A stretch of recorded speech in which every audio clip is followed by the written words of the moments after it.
Everyone, and at this point in time, we'll call the meeting to order. And if we could, go ahead and call the roll, Ms. Thompson. Rhonda Allen.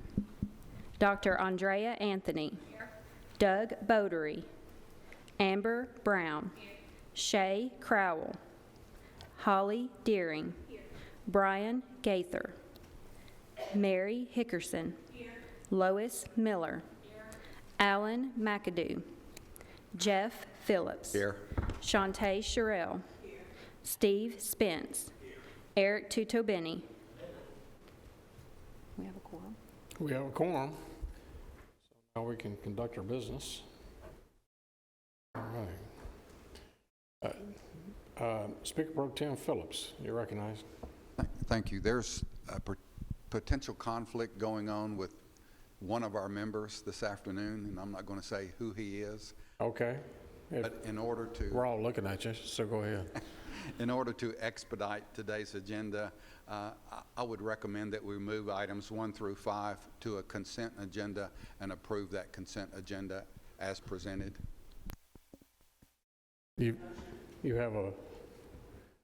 heard the motion and seconded that we move items 2 through 5 to consent agenda and move for approval. Any discussion? Commissioner Allen, there was a motion just made by Commissioner Phillips to move items 2 through 5 to 1 through 5, approval of the minutes. Okay, 1 through 5 to the consent agenda. Why would you move approval of minutes to consent? 2 through 5. We've already called a roll on minutes, right? Oh, attendance. Okay, all right. So 1 through 5, moving 1 through 5 to consent agenda, because there may be a conflict with one of the members that has to leave early. Any discussion, questions? Well, let's call the roll. Rhonda Allen. Aye. Dr. Andrea Anthony. Yes. Amber Brown. Yes. Holly Deering. Yes. Mary Hickerson. Yes. Lois Miller. Yes. Jeff Phillips. Yes. Shantae Sherrill. Yes. Steve Spence. Yes. Eric Tutobeni. Motion carries. Thank you. Next we have item number 6, approval of property and casualty renewal. Mr. Patterson. I think he just slipped in.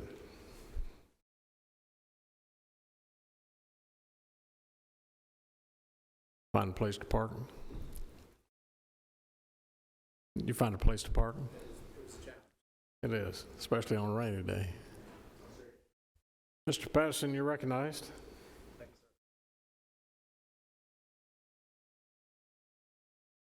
sir. To everything, I said I'd come back with the property and some casualty options today, and that is exactly what we're going to look at. So on your slides, the first thing you'll see is the Liberty Mutual Insurance property renewal. And that's the first 3 pages of that. We did increase our value significantly, about 400 million, almost 400 million, 30 million or so in change, more value than we had last year. Most of that is appreciation in construction costs. You've been keeping up with things. It's a good 7 to 10% higher to build something today than it was last year.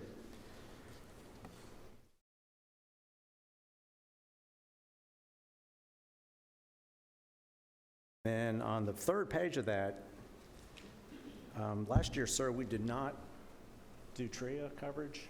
I included that in the indicated the premium for TRIA. Didn't know if we wanted to have TRIA again this year or not. TRIA is terrorism coverage. I'm sorry. It would be my recommendation not to carry that. In all the years since 9/11, there's been no certified acts of terrorism, so I don't know if it's worth it or not. Questions about the property? David, are the deductibles the same? Yes.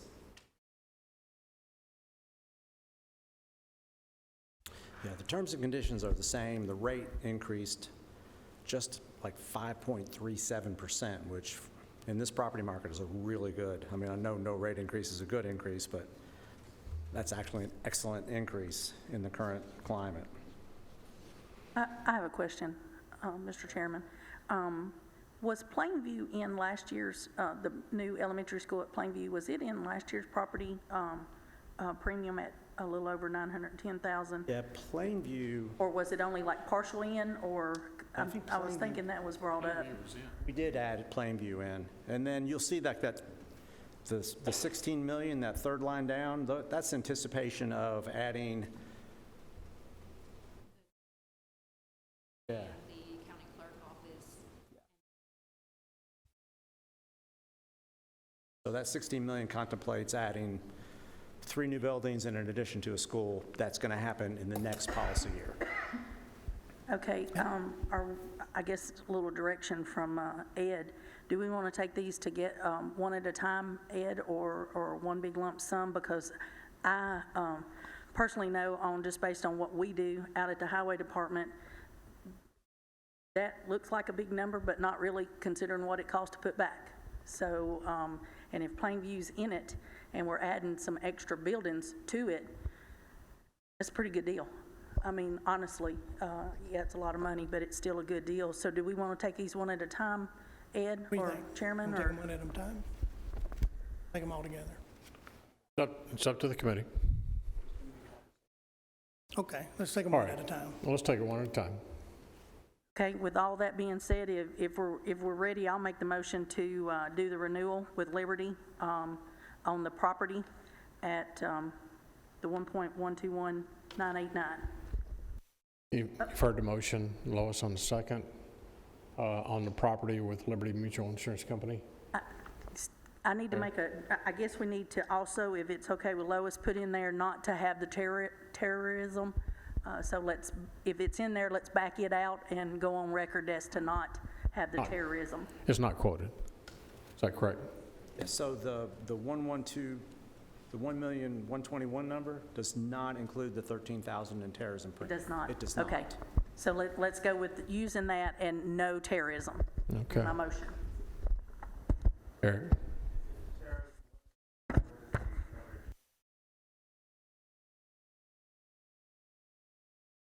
So TRIA coverage, when 9/11 happened, of course, there was a huge billions and billions of dollars of property loss. And the federal government created the TRIA Act, the Terrorism Act.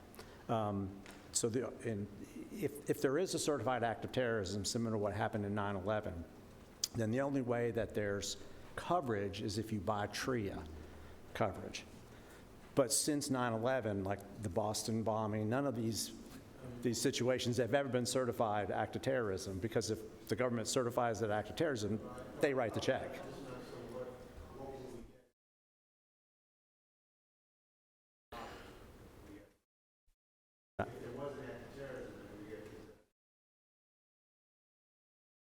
Well, it would, the loss would be covered for whatever it was. Correct. Yeah. Right.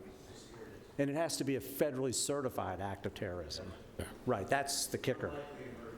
Right, right. But if you had an Oklahoma,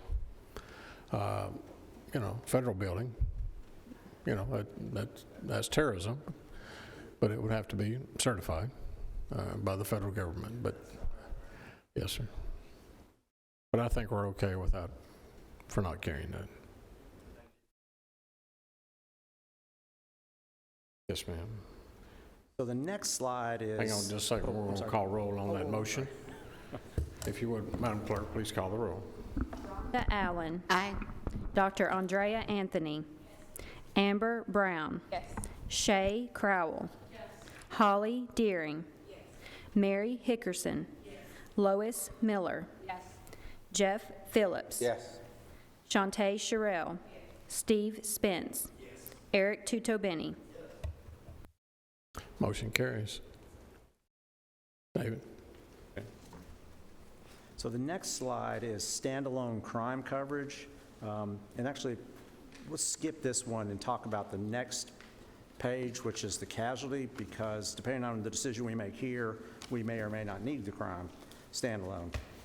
One of the things that Ed instructed me to do on this renewal cycle is to find an alternative to our current carrier, which is Ambridge, Brit Insurance Company. Been with Brit for 9 or 10 years, a good long time, but I feel like maybe that relationship has soured a bit. So if you'll look across the page, all these three options that I've listed, Ambridge, the first column, of course, is the current program. The next column is the renewal with Ambridge. And then there's a couple of different options, Berkeley Public Risk, and then the Princeton option. Coverage-wise, they're all the same. The difference on all of these would be on the SIR, which is the self-insured retention, the deductible that the county pays for any claim. Currently, we have a $350,000 SIR, and then with both of these other options, you can see that the deductible on page 2, let's see, where's that starts? About the middle. Yeah, about the middle, my copy's really small, is $500,000. So nobody was willing to quote a $350,000 SIR. They all wanted a $500,000 SIR in a county your size.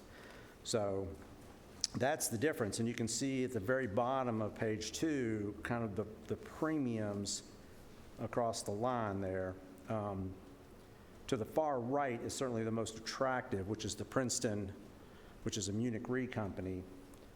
You can see it's $130,000 or so less than the renewal premium with Ambridge, which is attractive, but keep in mind, we've got a $150,000 higher SIR. So for any one claim, the county pays $150,000 more. Put that in perspective, if you'll go to the very next page, I did an analysis of all the claims between $350,000 and $500,000 over the past 10 years. And you can see how that broke out. In 2012, there were no claims above $350,000. 13, there was almost $46,000 in claims between $350,000 and $500,000, and so on. And I did a 10-year average of 52, almost $53,000 in claims. So kind of from 20,000 feet, we can save $130,000 in premium, changing carriers, but we're risking that we might have a claim where we pay $150,000 more. Over the last 10 years, based on 52,000 in average claims in that corridor between 350 and 500,000, maybe it's a good bet.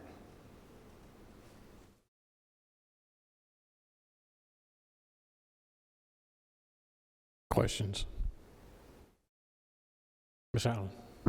On page 1 at the bottom under crime, the Princeton one has NA. Right, so crime, that's why I skipped crime a moment ago. Anticipating that the Princeton option might be attractive to the committee, we're going to need crime coverage. So I went to Travelers and got standalone crime. So that would fill in, because right now the crime coverage is with Brit under that package policy. So it wouldn't be with Princeton. We'd have to have standalone crime coverage. Interestingly, it's about half the cost of what Brit is charging us for the crime, and it's better coverage. So when you add that standalone premium to this premium, what's the difference? So that standalone premium was $5,000. It's $56.42. So yeah, we would have to add that to this premium to get an apples to apples. Yes.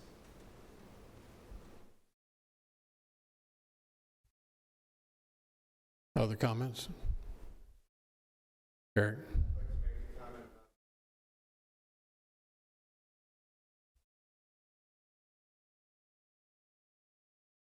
Use your mic. Can you use your mic? Is that better? Yes, sir. In any 1 year, it's difficult to predict what will happen in 1 year, but as you project it out over 10 years, the amortization of that, saving an average of, expecting to spend an average of an additional $52,000 against a savings of $150,000 over that 10 years, then that's a savings of $1 million, projecting forward for the next 10 years. I mean, there's, sure, we could lose next year. It could be $250,000, but then the following years would make up for it. So, in my opinion, it's a no-brainer to do that. Thank you. Mary? I have a question. If we go with the lesser, and I understand the average of the differences and stuff, but if we go with the lesser, then we have to pick up a crime coverage. So now we have, for lack of a better term, 2 vendors to have to deal with instead of 1. So what is the likelihood of 2 vendors having to work together on 1 claim as to if, for the difference of the money, 1 vendor is one and done? So that, not very likely at all. So the only thing that Travelers on the crime policy, it would only be a theft claim. So that if you're not going to have I guess you could have a theft claim and a casualty claim simultaneously, but they're different. They're separate coverages. It's actually more common to have it standalone crime coverage than it is to have it part of the package. That's true. And there's also another part to this, to get in the weeds on it. This particular crime policy is going to allow us to get rid of how many bonds? It would be insurance in lieu of surety bonds, so List. for everyone except for the trustee, we could include them in this insurance. We wouldn't have insurance plus the surety bond, because the language in the current crime coverage does not allow us to do that, but this traveler's policy would. This is faithful performance of duty, which is the bond coverage. Okay, and so let's go back to the surety bonds, because that affects some of the, my road board and superintendent. So how do we, and I shouldn't use this word, but how do you get by with not having a freestanding surety bond, or do they issue it at no additional cost, or what?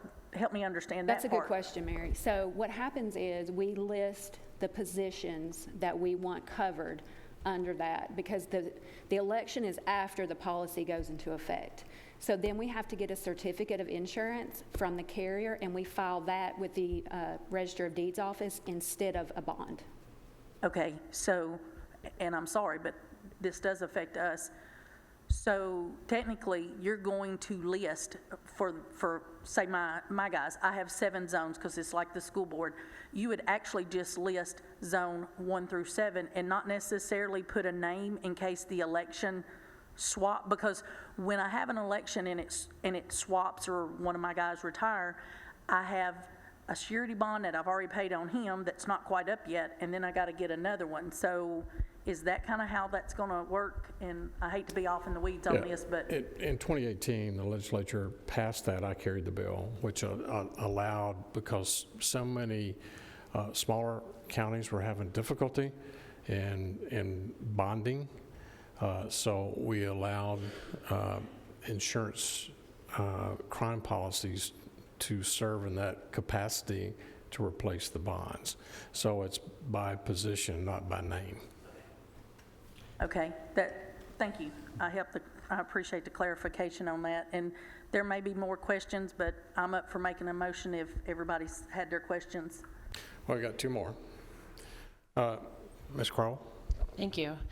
I'm interested in the automobile physical damage. It looks like we would lose that if we chose a different policy. So the automobile physical damage, no, under the Princeton, I hope I did that right. Under the Princeton, there would still have the $1 million. So the first $1 million of auto physical damage is covered under the casualty policy, like a normal auto policy. Excess of $1 million, it's on the Liberty policy. So if a tornado lands on a parking lot full of sheriff's, patrol cars, and we lose 25 cars, that's going to be a huge loss. That would be covered. The first $1 million would be covered by the Princeton policy. The next, however much it is covered by Liberty. Does that make sense? So we are not losing We're not going to anything, lose it, no. even though it says in A. Let me make, I mean, I know, I may have done the spreadsheet wrong, but I know the coverage is in there. Which part are you looking at? I'm looking at page 2, Automobile. under retentions, automobile physical Oh, damage. Yeah, okay, under the retentions, right, because it's the excess automobile liability. Okay, Yeah, thank you. yeah, I mean, physical damage, I'm sorry, not a liability. Eric? And I had a question about the bonds. So if you have the crime policy, so there would be the additional $5,600, I think you said, for that. So what then is the savings for not having to have the bond? It's about $5,000 over the 4-year period, so, 5,000 over 4 years? yes. But for, So 1,500 a year. for clarification purposes, we would still have to do the bond for Trustee. trustee's Trustee. office, because it's so high, it would exceed these limits, so we would do it separately. But there would be a And net gain somewhere, right? So over the course of a particular year, you're saying there'd be $1,500 saved? That has to be weighed against the $5,600 a year that it costs for the policy. In So this crime, really, yes. so really, when you're balancing numbers, it's really only $4,000 more. Thank you. Bonds for 4 years. And the crime policy is more seamless, I guess, if that's the right terminology, because it's position-specific, not individual-specific, like a bond. Now, I just keep track of the assets and liabilities columns. Yeah, yeah. Thank you. Other questions? Well, if everybody's through asking, I'll make a motion on the casualty, that we go with the Princeton E&S at their quoted rate and go ahead and add the renewal on the crime. Does it tell us who it's with? Through Travelers. Everybody understand the motion? Got a second? Who seconded that? Holly. Any further questions? All right, call the roll. Rhonda Allen. Aye. Dr. Andrea Anthony. Amber Brown. Shay Crowell. Holly Deering. Brian Gaither. Mary Hickerson. Lois Miller. Jeff Phillips. Yes. Shantae Sherrill. Steve Spence. Eric Tutobeni. Motion carries. Thank you. And the county commission, we probably won't be able to meet insurance committee before you get your quote, but as members, as stated last month on our cyber insurance, the companies are not wanting to issue a quote until you're 30 days from the effective date, because it's such a crazy market, and it's changing daily. The goalpost moves daily on cybercrime. And I know the actuaries are working with the underwriters with every company, and there's fewer companies that are even offering cyber right now, so we'll wait and probably have to take that up probably one of the last 2 days that before we set the tax rate. Chairman, I have a question kind of on that, too. Would it be easier if we made a motion to allow, I know when this stuff comes out of here going to budget, they're only listening to our recommendation, but would it be okay that we just, as the insurance committee, say what budget decides on the numbers that he has, just to go with it and Sure, that'd be- send us a thing of, hey, here's what we got, budget said Sure, them. that'd be So- good. We'll put that in the minutes if you want to So- make that motion. Yes, I'll make that motion. Have a motion. Is there a second? Second, Commissioner Phillips. All those in favor signify by saying aye. All opposed, motion carries. Thank you, Okay, Mayor. my next thing is, where are we at on getting everything lined up for a July 1 or a January or September? You know, we discussed start dates on some of these. Are we working towards getting that, where everything will be? You're going to try to get short-term policies? Yeah, so the one that really we need to get on cycle would be the firefighters, occupational accident coverage. And I've already talked to underwriting, they're perfectly willing to get that on to a 7/1 date as well. Okay. So that'll all, everything will be on 7/1/23. So the next time we talk about this stuff everything will be once. Okay, perfect, thank you. Other questions for David? Thank you, David. Appreciate you. Members, next we have item number 7. I'd like to call Whitney McDaniel. And Whitney, before you get started, let me bring the committee up to date. Members, as you know, at the last meeting, we had Mercer. It came as quite a shock. Mercer came to us, 6 or 7 of their A team just up and quit and went to work for another company. They sent in their B team that they were able to pull together. And so I gathered, I think, Lisa, Sonia, myself, we sat down and met with the company that is making this proposal. Our insurance is not changing, it's still with Cigna, but as far as the broker is concerned, I felt more comfortable in making this move by a broker of record letter. And so I'm going to let, when Mercer gave us a renewal quote of 11% on our major medical, when we sit down and talk to all the powers to be with One Digital, they came up from Atlanta. They do have a presence here in Nashville. They promised us that they would be 8% or lower. That was 3 points on our renewal being and concerning with the school board going to the state. I knew that rates would have to go up because we lose our base of the number of participants in a plan, and anytime you have lower numbers, your rates are going to go up. And if somebody could work with us and show us that we can get it cheaper than what we were being quoted through Mercer with Cigna, it got my attention. So I made an executive decision and went ahead and signed the contract. We have Whitney McDaniel out of Atlanta here today. She'll introduce her One Digital team. Paul is here from Cigna representing them. The relationship is still there. I believe, Lois, you've worked with some of the folks at One Digital and previously in prior employment, so there's a relationship there as well. So, Whitney, I'll turn it over to you and let you make your presentation to the committee. Dang. Hey there, I'm Whitney McDaniel.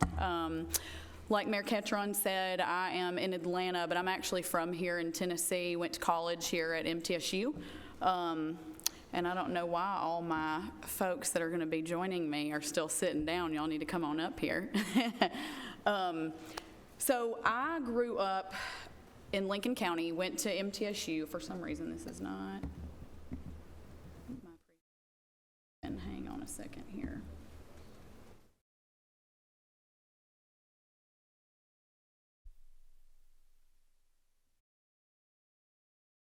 Technical difficulties.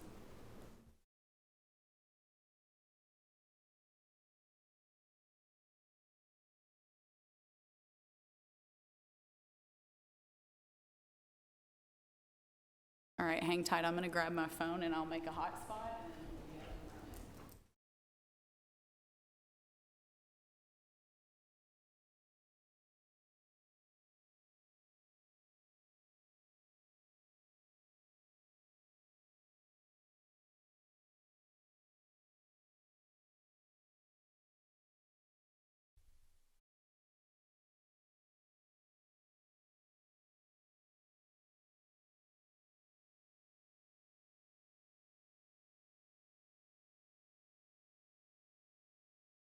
Sorry guys, bear with me just a second.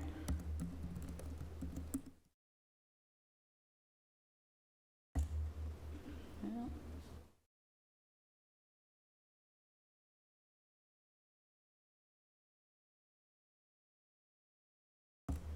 Richard, did they ever connect you to the internet by chance? No. Okay.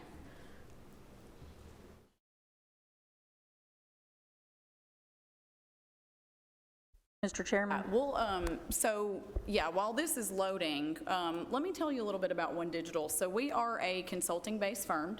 So typically you guys are used to kind of seeing a spreadsheet with like a few plan design tweaks, et cetera, and then at the bottom of that you're going to get employee rates. Well, what we're going to talk a little bit about today is how One Digital is a little bit different. We like to really look into all the different details of what's going on. And so a little bit about myself,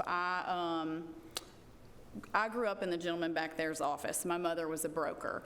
And like Tiger Woods used to play golf. As a child, I used to stuff open enrollment folders around my mother's kitchen table. So I've grown up in this industry and really grown to love it. Went to MTSU, got my master's in public health, and then I recently just finished my certification with Harvard University doing organizational leadership. So anything that's workforce related is something that is passionate to me. So about a year ago, I met with Mayor Ketron, and during that time, we talked a little bit about how you guys had been told that things were just the way they are, that there's not really many options for you all. And because I know a little bit about this industry and know about these experts here with us today, I recognize that there was a little bit different opportunities for you all that maybe you haven't taken a look at before, which really don't diminish plans for the employees. I promised Mary that I wouldn't be making this on the backs of her road department or any of the other employees that are here with us today. I want to see something done a little bit different underneath the hood. And so I'll introduce Richard Lowe while I am kind of getting some of this technical difficulties worked out. Richard is with One Digital on our national team. I'm in workforce strategy, and Richard is here with our RX Connection team. So he really focuses a lot on pharmacy. And that's where the majority of medical or health spend is today, a waste. So we're going to talk a little bit about that in a minute, and I'm going to start doing this. And Richard, you can tell them who you are. Good afternoon, everyone. My name is Richard Lowe, and I am a pharmacist. I think just kind of setting the tone, you know, I have over 10 years experience, but really just treat me like a local pharmacist, like your local druggist. I was introduced to Mayor Ketron and the entire Rutherford County team probably about July-ish of last year, and ever since, I don't even think we were awarded anything yet, but man, just from me to you guys, I really just am passionate about this. I did not know. I think we see it in the news all the time as far as pharmacy. You'll see pharma, and you're like, man, it's just all crooked sometimes. But, you know, at the essence of it and what I'm passionate, the heartbeat of it, it really goes back down to the people. Like it, you know, my dad passed away, it's all about medications, things like that. So I want to make sure that when you hear this whole, you know, piece, I'm not trying to, you know, sell anything. I'm here really to serve you and work for you, but I want to make sure I want to show you everything in terms of really what that true experience is, not only from the financial, but really what the impact it is on the employees and on the county. So I'm going to turn it back over to Whitney. I think she's got it. Yeah, we're up and running now. Sorry, guys. You know, I'm good at insurance. I'm not good at technology. So even though our name's One Digital, that we are not named that because of technology. So this is our group of experts. So what kind of sets One Digital apart a little bit is that we are built of kind of two components. We have a national level expert team. That's myself and Richard there. David Pittard's not with us today, but he handles a lot of our national account complex strategies. And what I categorize you guys as is complex strategy case, because there's more opportunities than just tweaking a plan design or maybe pulling a small lever within Cigna, that there's further that we can do. So that being said, we've also got Josh Rowland here. He's not with us today, but he handles our leads program. So Josh always says that even though dental, vision, ancillary products are not necessarily the thing that are the bulk of the spend, they are the thing that can impact an employee's lifetime of financial issues if something's not done properly. So we really believe in taking a look into those contracts and understanding how all of that works together when you're looking at disability, life, et cetera. Shira, who's here, she'll be working with us a little bit on doing an analysis of your on-site clinics. So as I said, with One Digital, we are consulting based. So even our competitors utilize us at some capacity in order to do some analysis of different areas. Shira just did an analysis for a brokerage that you guys are actually pretty familiar with because you've been working with them for a very long time. So we understand things from an employer-facing perspective, but we also understand things from even a different different perspective because we do actually work with our own competitors at times. So that's really how we got our start. All right, let's talk a little bit about what we're going to look at today. These are my goals. I want you guys to understand who One Digital is, what we bring to the table. We're kind of the best kept secret in some ways, but in all actuality, we're well known in our industry. We're one of the largest firms and fastest growing in the country, and we actually manage in the top 10 biggest book of benefit businesses out there. And then I want to talk a little bit about what those options look like.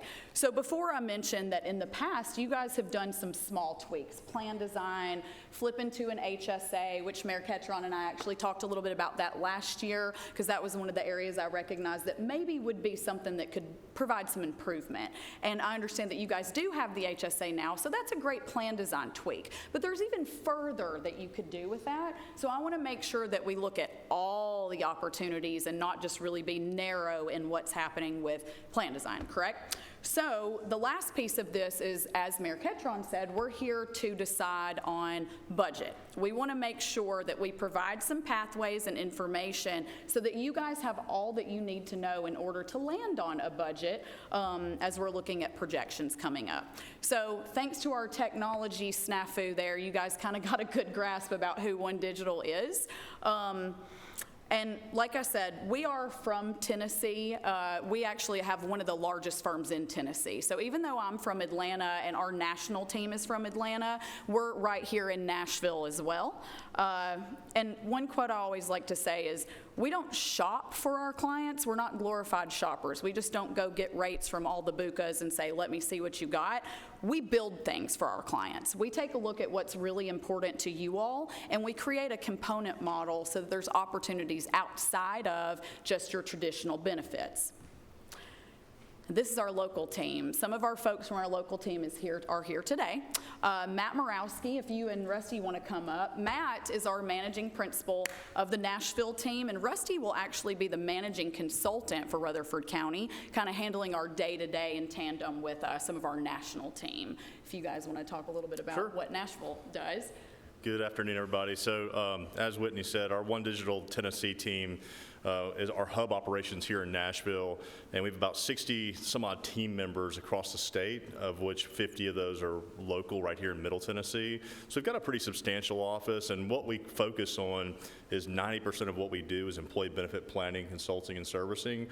My role, quite frankly, is just to make sure we honor all our commitments, make sure we're investing in the right resources to fulfill those commitments, and of course recruit great talent like Rusty. So we've got a substantial operation here throughout Middle Tennessee. This area is super important to us. We got a lot of folks from the Murfreesboro area. We work pretty well with a lot of the healthcare facilities here in Murfreesboro. We spend a lot of time in this area, so super honored to be here, and I'm pretty sure you'll be pleased with some of the good work that we put together for you. And I'm Rusty Ferris. Again, thank you for your time today. A little bit about my background. I grew up in Nashville. I graduated from MTSU way back in 1995. Left there and went to work as an underwriter at Cigna Healthcare, and had the pleasure of working with Lois Miller for several years. She taught me how to do underwriting on it. After leaving there, I went to One Digital as a benefits consultant. So what my job is as kind of along the lines of Whitney, we're your workforce strategists. We help retain existing talent and help you have the right benefits to attract the talent that you need. So oftentimes people just think about medical, but it's all about employee engagement, how to connect them with the benefits that you're paying for, which is oftentimes, other than salary, the second most expensive thing. Also, just some local roots. My mom lives in Reedyville. My sister lives behind the sports comm.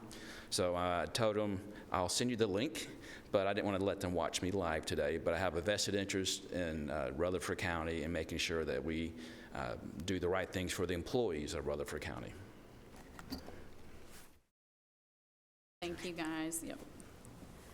All right, so I think the thing that really sets One Digital apart is we believe in asking why.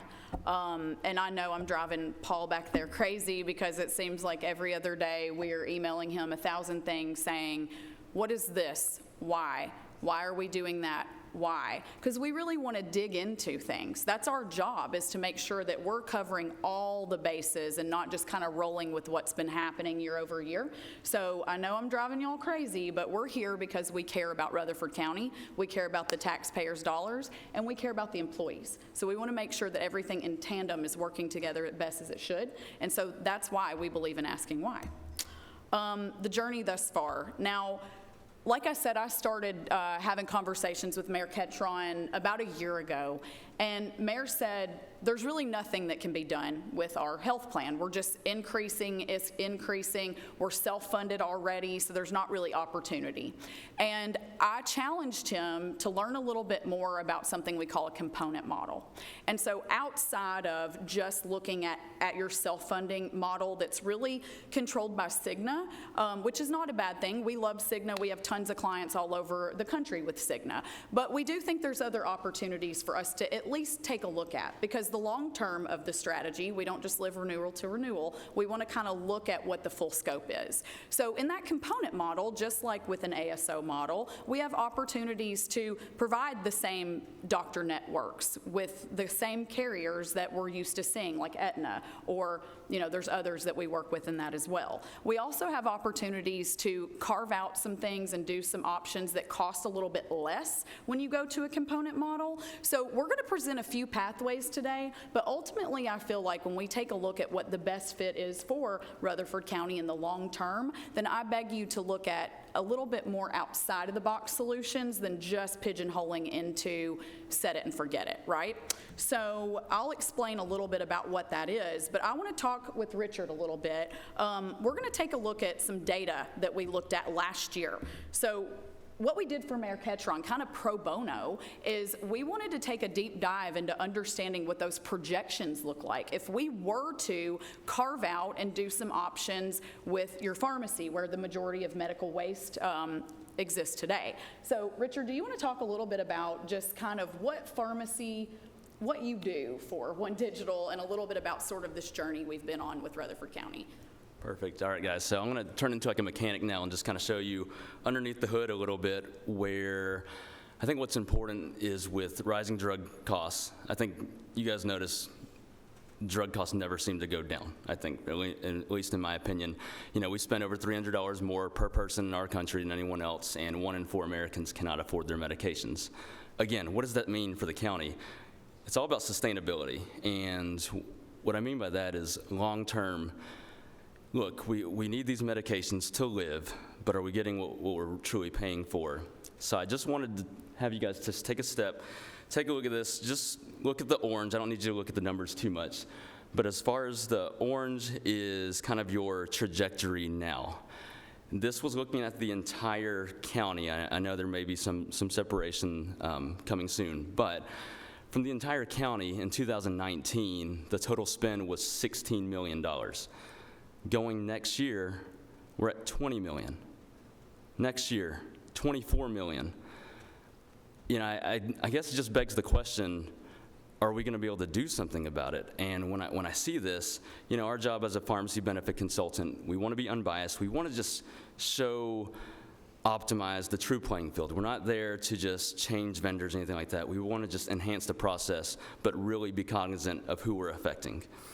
Meaning, I really don't want to take people off medications, but I'm just saying, as far as our team, we want us to have a strategy where they can be on the same medications, but again, are there any other programs, or is there any other value? Because every single vendor, and I know you have been with Cigna for over 15 years, I would say, but is this just a supply chain exercise? No, we need to look at the whole playing field, and we want to map that out there for you. What does that look like? Just to show you, there's other options there. And then I kind of charted out blue as far as in terms of some of our recommendations, what that looks like. It's really just resetting your baseline in terms of making something sustainable, budget-friendly, because right now, I just think it's like a moving target sometimes. When you see medications just come out, there's one on here, can I flip to this next slide? Yeah, are you looking for the... Yeah, well, let me just talk about what the biggest cost driver is. And the biggest cost driver is on specialty medications. Scares you when I say that. High cost, high risk, high complexity, but it's the focus of the few that really impact the majority. And I'll give you a quick stat here. 1.2%, that's all I'm talking about. The entire population in the United States contributed to a third of total drug spending. So again, people have to be on these medications, but manufacturers also see that, you know what, innovation's pretty stale. Our biggest, possibly revenue driver would be for these specialty medications. So people have to take it, and you see it advertised on TV every day. If you guys watch, TV, you'll see an advertisement on it. It's on the specialty. But for the county, it's 52% of total spend, probably about, I would say 1 to 2% of total population. And these are your top 20 highest cost prescriptions. So at this point in time, you would say, Richard, there's nothing we can do about this. They have to be on that. But I wanted to show you some different options, some also, with Cigna and some with others. But then you can see our trend right here, up from 40 now to 52%. Can I go back to this? And I want to just go back to one slide right here, 14. Oh, yeah, you can flip around. Yeah, this is so clinical. I don't even want to, but I want to just give you just some perspective here. When we talk about specialty medications and things people really need to be on, the bottom right here, you can barely see it, but there's a medication called Harvoni. It's used to treat hepatitis C. A few years ago it came out. It was awesome because it treated and cures hepatitis C in just 3 treatments over 84 days. I was still in retail pharmacy. I didn't really understand. I was just grateful that it was out there. But I didn't understand that, each treatment cost $31,000. And I think that's significant because shortly after, there was some market competition in there, and there was a medication called Mavorette. So again, you have Harvoni at 31. Mavorette, it's kind of like a generic, and it only costs $13,000. Does the same exact thing. But why? Why would I choose to maybe prefer or show Harvoni on the formulary or the preferred list? Is because oftentimes there's incentives, for manufacturers to have the pharmacy benefit manager have that on their formulary because there's rebates. There's price concessions. Rebates work like when you buy furniture, you get like a rebate back. So buy more, save more. But at the end of the day, what's the most cost-effective option? Again, I'm not here to just say, that we need to change, but can we just kind of take another look? Is this Mavorette, and this happens to be that 1331, that was your top costing drug last year. The Harvoni was $31,000. The year before that, Mavorette showed up, $13,000. So I just wanted to leave that there, just to kind of just chew on as far as what we look at as a consultant. We don't look at just the financial, but we also focus also on the clinical piece, and then most importantly on the service piece. And it's tough. Service is like, well, everyone's going to tell me I have good service, but we really want to show you based off experience. Yep.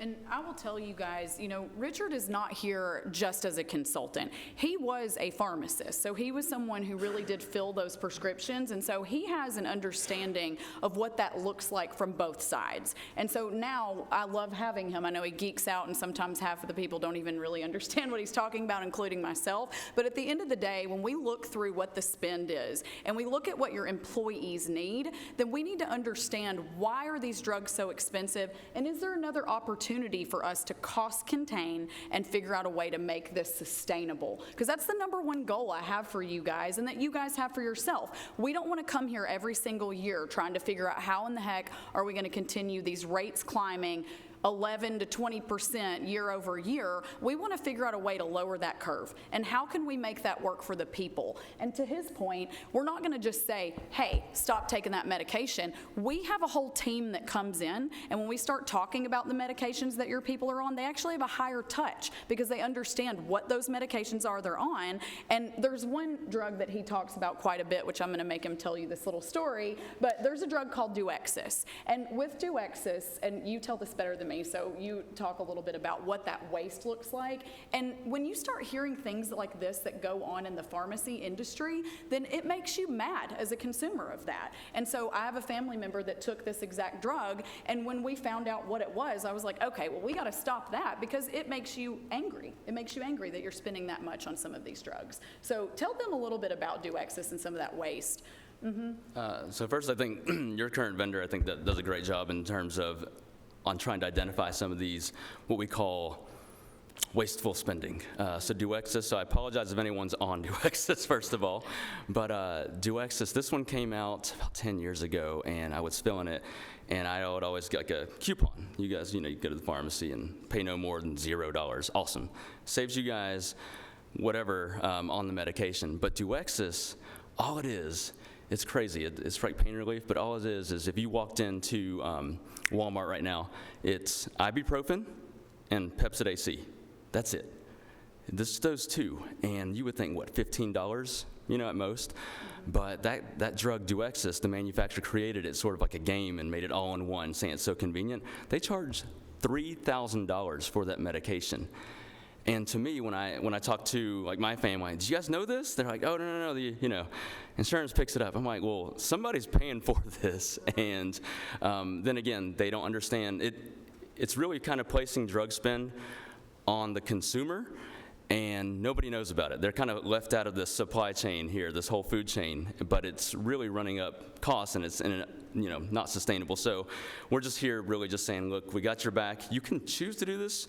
You don't have to, but we want to make sure it's shown to you and to the group as well. Sure, because our job is to, like I said, we're going to show you all the options and educate you guys a little bit, because how can you make decisions if you don't know about these things, right? So we want to make sure that you guys, and I know we're very passionate about this, so don't fall asleep as we're talking about some of this stuff. But we really want to help you guys see exactly some of the things that go on in the industry and see what the options are. Mary, you got a question? Sure. Actually, not trying to be rude or anything, but it's really an overall question, mainly to the chairman and Mr. Elam. We've heard a couple, and I know it's no ill will, but I've heard a couple of shots of we're being wasteful on our plan, and we're being not guided in the best direction, and that's for lack of better thinking off the real quick. But I would have loved to have had this presentation long before coming in here and sitting here. And then I guess my question is, if we're going to take pop shots at Cigna and what as Rutherford County, because it's our plan that we wrote, has the pharmacy the way we have the pharmacy, I would hope that Mr. Paul is prepared to come up and rebuttal or something. But I appreciate y'all's time in this and everything, but this is information that we should have had before we walked in this door. Sure. And especially if y'all had it for over a year looking through our claims and things. And so, and I see decent numbers in savings, but I think this would be any kind of thing, and looking at yours, if we decided something today on yours would be just as knee-jerk as trying to go with the state plan. Because, and y'all may have been in the back at last month's meeting, but Mercer come in, B team or not, and presented good numbers. Mm-hmm. They presented 11% that we were anticipating. That's 11% with a heck of a lot less numbers, lessening our stop loss, leaving the deductible plan in, and for heaven's sakes, not changing any pharmacy at all. Sure. Now, do we probably need to look into this? Yes, ma'am, maybe so. But it doesn't need to be knee-jerk, just Absolutely. Like knee-jerk changing. And I get that Mercer's A-team, as we call them, left. B-team did a heck of a job answering my questions and presenting last month to me.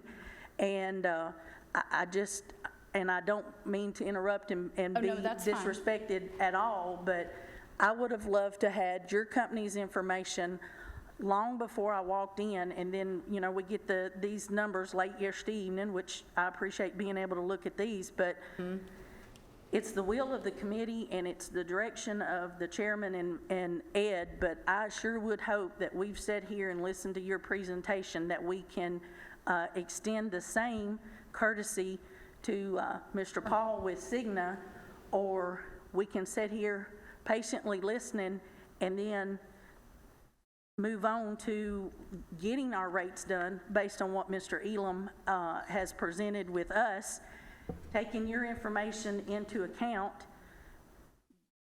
getting all of the information so that we get the rate set for budget, and then we can move and decide how we can do broker.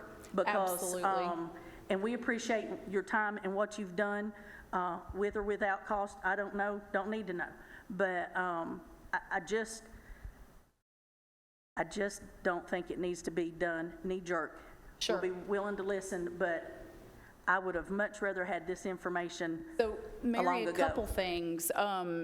So number one, I don't want to say that we're knocking your Cigna plan at all, because like I said, we are a large partner with Cigna. So we have lots of clients that we do Cigna with, and it's not Ed's fault or you guys' fault or Paul's fault, and no fault really. It's just we want to make sure to educate and kind of say, here's what happens. So the reason that you didn't have this presentation is because we wanted to be able to talk through these things with you. Because if you saw something that says, what are the options, you know, that doesn't really give any depth to what we're going to talk about today. So the numbers you have, we'll get into that. And to your point, our main goal today is to be able to help you guys verify a budget and understand what opportunities exist, not necessarily to say, let's make a decision on which lane we're going to go with. So I'm kind of giving you a few high notes so that you can see like what exactly we do and what exactly we kind of bring to the table.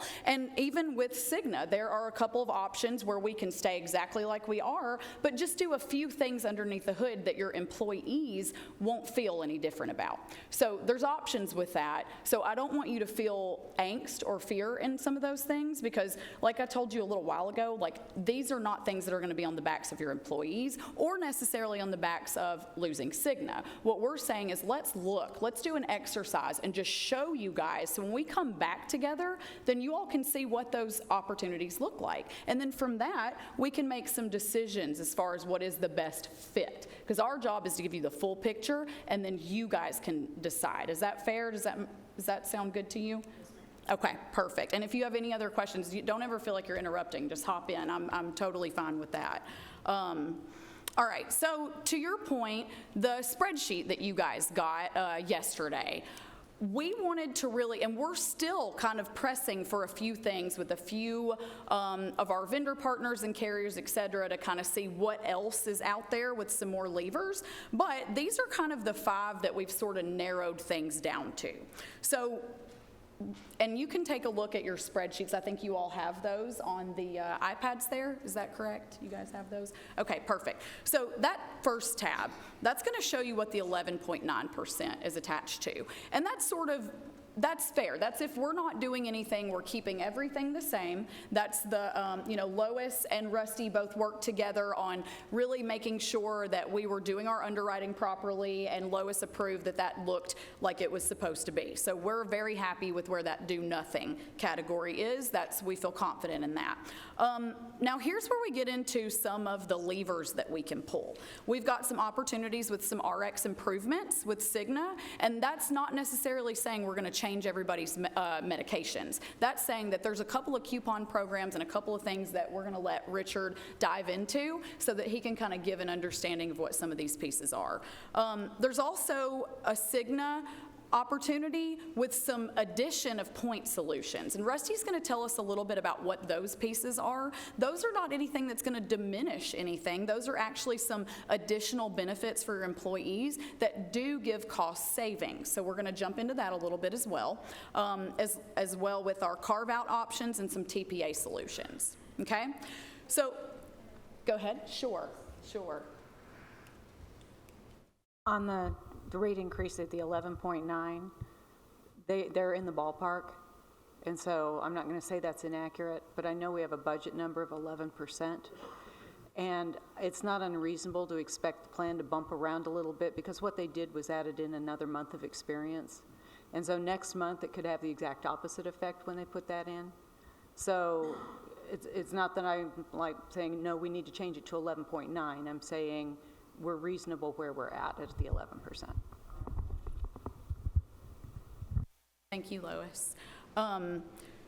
So as we're looking at how we want to create sustainability, If we're always doing the same thing and then expect a different result, that can sometimes not give us the effect we want, right?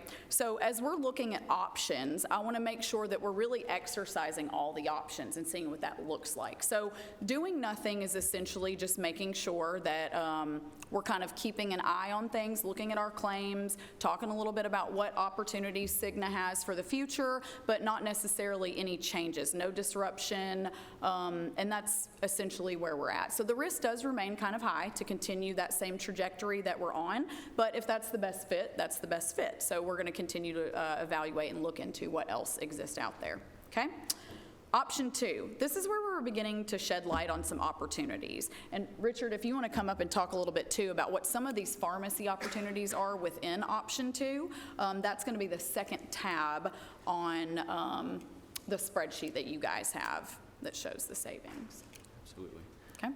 No, I'm happy that question was raised, because I mean, at the end of the day, you want to make sure, are we doing the right thing? And if we go back in time, did we do the right thing? Are we seeing everything? And at the end of the day, our job is really to be more of that enhancer versus just the vendor management role. So definitely, as far as the Cigna piece, there is a renewal offer there that will produce savings. Kind of as far as pricing and rebates go, albeit, I guess less impactful, but it's still a savings. I think at the end of the day, we want to make sure something's linear there. And then speaking with Paul and really collaborating with the vendor, looking at what I talked to you about, the specialty piece. Is there anything we can turn on that can, kind of put a dent in that in terms of maybe using some manufacturer subsidies, coupons there, where people are using it today, but it's not really benefiting Rutherford County. And that's what we would have a plan on there, very minimal impact. A lot of it happens in the background. So really just renewing kind of as is, and then having our team kind of look in and making sure we audit that process and really just hold them accountable for that. I think it's the main thing. We just want to be good partners to really exercise and optimize that relationship. But yeah, that's what option 2 looks like, just kind of renewing, turning the dial on a few things. Again, what I'm going to show you in option 3 and 4 are more aggressive in some items. When aggressive, I mean looking for more savings. And what does that mean? That would be that task that you would ask me. But also, is that available with Cigna today? And those are some of the, I guess, the questions and challenges we would have. Yes, Lois. So on the option 2, that's just trying to improve the position of the pharmacy as it is today. Is there a member impact on that? In other words, is this current to the member? In other words, they just keep doing what they're doing? They just do what they're doing. And then you guys work with Cigna to develop any savings from coupons and additional opportunities and that stuff? Yes, so ma'am. I'm just trying to make sure that this first option that gets us down to the 10.7, that's transparent to the member, correct? Very, very, very low disruption, like minimal in terms of it's just a contract enhancement. Most of it's going to come from a contract enhancement, and then it's turning on more of a coupon subsidy program, which most members are using today, but benefiting the county in terms of on the back end for more of the plan savings. Okay, so if it's low impact on the member, but if say they're not using the coupon right now, we need to be educating them on to be sure how to do that, correct? Correct, and that's our job to also fill that perhaps a challenge or a gap in terms of if there is a change, what that impact is to that member, to explain everything, and then also make sure there's buy-in too. We also want to make sure there's buy-in, and then it's really just a member do no harm logic in terms of, look, we're still self-funded, so if all else fails, then what can we do to still make sure to maintain access to that therapy? I just know as we go through, it's an iterative process somewhat because you're going to be adding additional options.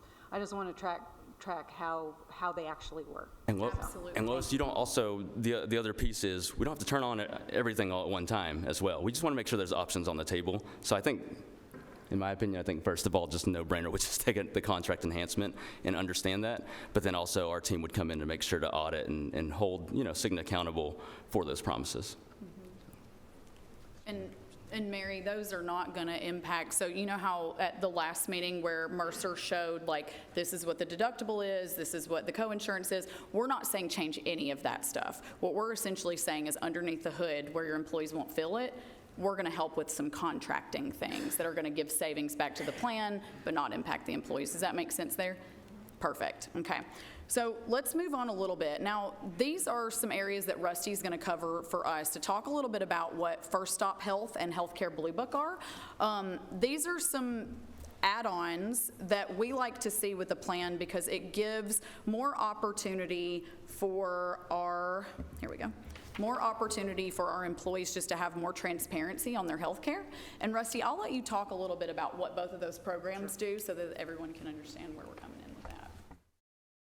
So, again, thank you. With it, I will say, Paul and I work together in another group, so he and I are good friends with it in terms of setting up strategies for things. And for 2022, you guys did make some very good moves. You set up the HSA. You also went to a Local Plus neural network. So again, that's progression. You know, one of the roles I have is introducing additional ideas to say, is this idea work for your employees at the timetable that you want to execute upon it?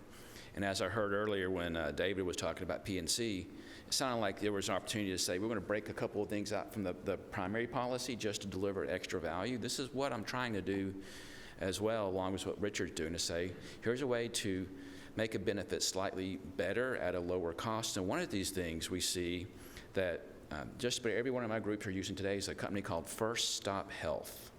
First Stop Health is a telehealth solution, virtual telehealth. You guys currently have telehealth today with Cigna on it.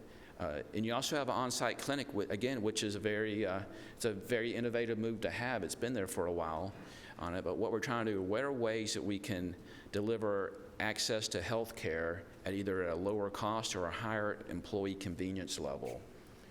With First Stop Health, this exhibit, what it's showing you is there are ways to access health care, and oftentimes when people need it, it's either after hours, or the issue is, well, it costs me $50 on it. I might as well just go to the doctor's office if my copay's less. Or maybe the issue is I haven't enrolled in it yet. It's 3 o'clock in the morning, my baby's crying, and I just need to get to the emergency room as quick as possible on it. One of the three things that First Stop Health does to help to solve that is that, first of all, they automatically enroll every employee with the census spreadsheets, so everyone's enrolled automatically. Number two is they send information directly to each member so they know how to access care when they need it. It's either on a key fob, they show you there's an app to download on your phone so that when you need it, you have access to it. You call the number and they will connect you to a doctor within 5 minutes. That's their average time is 5 minutes. Third, with First Stop Health, there's no member cost share to that. So people in a PPO plan, they're currently paying a certain dollar amount on it. This would be less than, it would be zero. So you're removing the financial barrier on doing it versus saying I might as well just go to the doctor's office. On the high deductible plan, we have most of our groups also doing a $0 copay with it. First Stop Health has what's called a safe harbor, saying an attorney opinion that telehealth is an accepted benefit with a $0 cost share to it. And if you recall, currently through the pandemic, the government actually relinquished or released the rules on charging for telehealth during the pandemic. That emergency order is still in place today. This firm says this will continue in terms of they have protections on employees in a high deductible plan that will protect the HSA dollars. So you're removing the barrier of accessing it, spending 30 minutes when someone's having a fever to do it, those go to the emergency room. Everyone's automatically enrolled. Number two is the cost is zero to the employee. And number three is the number to call right when you need to call them, or you have the app on your phone. I'm talking from the employee's perspective, so that's an employee benefit. That's an enhancement to the employee. For you as the insurance companies, Rutherford County, what we're seeing now with telehealth visits that doctors are doing now, they're charging the same as an office visit. If it's $150 to visit a primary care office, they're doing it telephonically and still charging your plan $150. With First Stop Health, it's $4.95 per employee per month on it. Doesn't matter how many times you avoid the emergency room, urgent care, the doctor's office, all those claims are pulled out of your experience 100%. So this is also an opportunity to conceivably say, is this a better return on your investment of the county than having the on-site clinics? We don't know. We're not saying that that's the right solution for 1/1/2003, but as we build this multi-year strategy, we're implementing lower impacting things now and then bolting onto that for 2024 and 2025 to get back to Whitney's point of how do you make your benefits sustainable. So the way they do this, how First Stop Health does this, if you look at the exhibit on it, what they estimate is the average doctor's office is $173 on it. They're going to pull that out, and they're saying for your population, that's probably 206 visits that will occur. For urgent care, that cost is $127. That's additional, they're saying about 200 visits. Emergency room's the largest one, pulling that out. So they're saying they're going to save you $97,000 in terms of claims that will no longer hit Rutherford County's bank account. In return, the cost for it is $71,000 at $4.95. So they're giving you an ROI, and they will guarantee that whatever you pay, this $71,000, you will get at least get 25% more than that amount, or 125% ROI, to guarantee that they're doing the job. Otherwise, you'll pay you back in terms of refunding the fee for that. What we typically see is we typically see about 140% usage because, again, the cost is zero, everyone has access to it, everyone's enrolled into it. So you're trying to shift behavior of employees to use access to health care. And most of the time, I use it myself. I know what's wrong with me. I have a sinus infection. My kid has an ear infection, not anymore, he's 16 now. I need amoxicillin, but I need access to a prescription. They will write it, send it to the pharmacy of your choice, and then the only thing that hits your plan is those costs of the pharmacies. So again, benefit improvement, yes.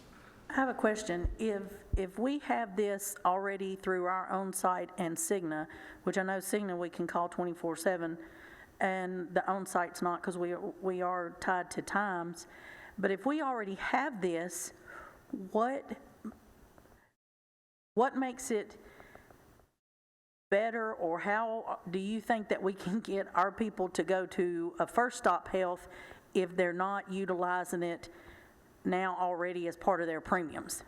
Do you understand that? Yes, I have a couple of suggestions on it. First of all, I think from the data I looked at, there were 26 televisits for the county by themselves. 26 is what's out there, but you also have the clinic that's taking some of those as well. The clinic, for just Rutherford County, we're estimating $500,000 for that clinic. So if we can change the behavior mechanism for 2023 and see if we can really get that ROI of 125% and get, and how they measure this in terms of utilization on all of my groups except for one, there's more than 100% utilization. So if there's 1,200 employees in the county, there's 1,200 visits. So it means some people are using it 5 or 6 or 7 times, others are not using it at all. But that's how we change behavior to access care, actually at a more convenient setting for the employee or the member, instead of having to go schedule the clinic or having to pay a $50 cost to use Cigna's telehealth with it. The other thing that First Stop Health does is they're in charge of the with approval from Ed and Jennifer and Lois, the messaging going direct to employees. So it's not upon their staff to do all the work to promote this. It's First Stop Health. They have a dedicated account manager that they're in charge of Rutherford County, making sure that we're going to hit that 100%, 125% ROI, because that account manager is held accountable if they're not getting that return on investment guaranteed met. So there's incentive for them. There's the plan of sending the kits to every employee. Everyone is automatically enrolled, and the advertising is it's no cost to you, whereas right now it's going to cost you $50 if you're in the, if you're using the program that's in place right now. We're not taking away Cigna's telehealth solution. It will still be there, but through member communication, they'll see a better outcome with it, with the goal of potentially is the clinic still needed at that $500,000 budget cost. Did that help? Good. So this is one of the solutions. Again, this is a benefit savings. It's not a lot of savings, but it's a benefit enhancement to your employees with the longer term of helping to save the county money. The second solution that I'm talking about today is something called Healthcare Blue Book. And this is a way of educating employees that even though you're in network, there's a huge variance between high cost and low cost.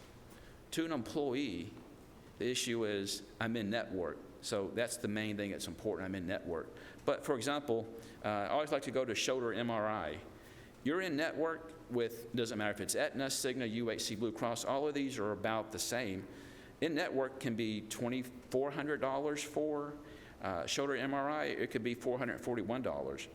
If you go down to cataract surgery, in-network can be $10,000. It can be $2,100. There's behavioral economics involved with Healthcare Blue Book, and what they do is, first of all, this app is loaded on your phone, you pull it up, and you can look at the different providers they recommend. They measure it by two things. They first of all measure the CMS costs for service. These are for procedures. On it, there's 400, the Healthcare Blue Book will say that there's more than a 400% variance between highest cost and lowest cost. They give you the app on the phone to educate the employee to look to say, what is the best cost? If I'm in a high deductible plan, that's super important. People in the PPO plan may not be as important, but there's a second part to it. They also measure quality. So think about every procedure that has a 400% variation. If it's in the top third of quality outcomes, less readmissions, and if it's the lowest third of cost, they give that a green rating. If it's the lowest third of quality or the highest third of cost, they give that a red. So if you're choosing the green patterns, both from quality and cost, that's giving you education on what's the right outcome.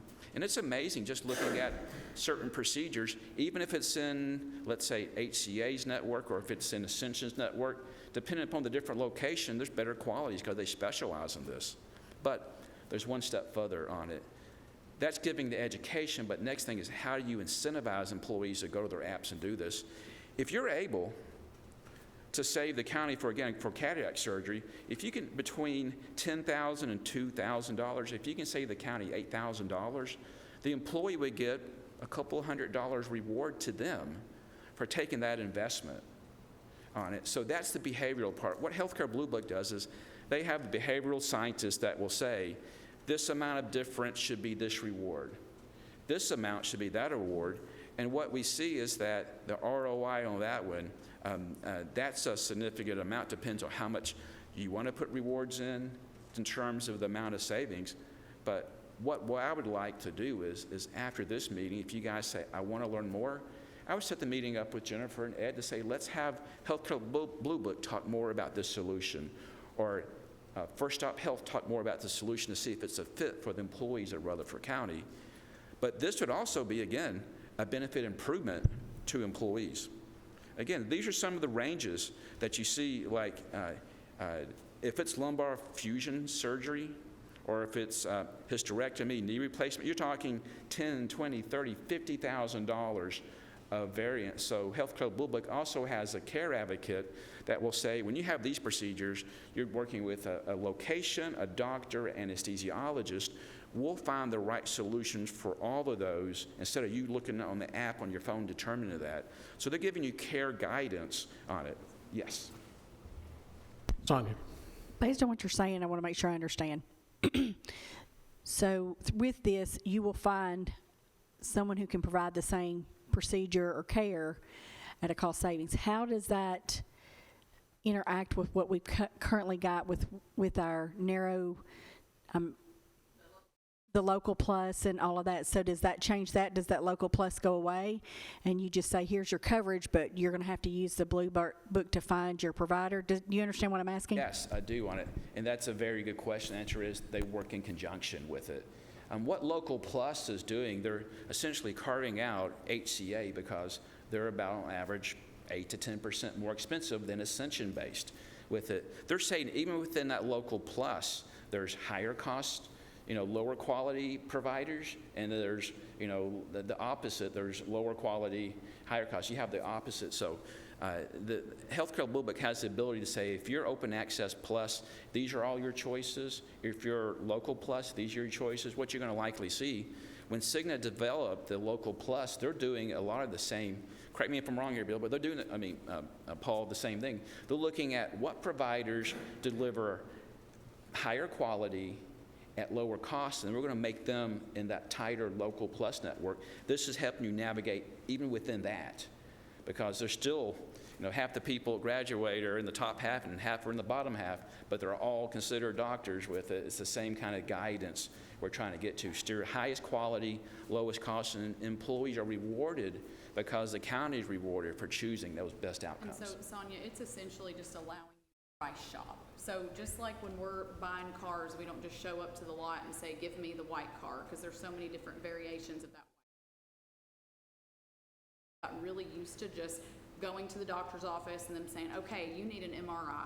And then they suggest go to this place because it's, maybe their golf buddy or right down the street, whatever have you. And so instead of us just going to right next door, it allows us to take a look at what's out there and what that cost is, even within your network. Because then if we see, hey, you know what, the guy next door is $5,000, but the guy, across the street is only $4,000, then that allows you to make a decision to get the same level of care. So to that point, you're in the doctor's office and the doctor says you need the MRI. Do you say, hold on and let me pull out my blue book, or how does that work? Yes. Or I have a customer that utilizes this, and the other day they said, I made this appointment, but then after I looked into this, I'm paying a lot more for something. And they were on an HSA plan. So it really made a difference to that employee to really shop that, because that was going to come out of their pocket. So even though they've got the coverage, we wanted to make sure that that was covered at the right rate. So then we just contacted the doctor's office back, changed over to the other provider, and then that employee didn't come out of their pocket as much either. So it helps both sides, the employee and the employer. So how do you award the employee with the rebate monies? How does that happen? That's where I would say when we have that detailed meeting between Healthcare Blue Book and with Ed and Jennifer and Lois, those questions, but what they do is they know what the average cost is for a procedure, any kind of the 400 procedures. They have, Healthcare Blue Book has the ability to go in to say, I see you looked at the procedure and you went to a green, I see you looked that up, and that savings is $3,000 lower than the average cost in it. That saved the county $3,000, and the employee gets a percentage of that, a small percentage, but at a percentage. Like the example up there says, I will drive an extra mile down a road to get gas that's 30 cents cheaper on it. You're shopping within network when the equivalent is $2.50 a gallon or $13 a gallon. But what they're doing is they have the ability to see both the claims data when someone goes to a provider, and they have the ability to look at the app to see you looked it up, or on your computer looked it up. They said they used us, so that triggers a reward to the employee. Are you also able to do this on the HSA plan? Yes, there is a way to do it on HSA plans, and this is part of that meeting I would like for you guys to discuss with them.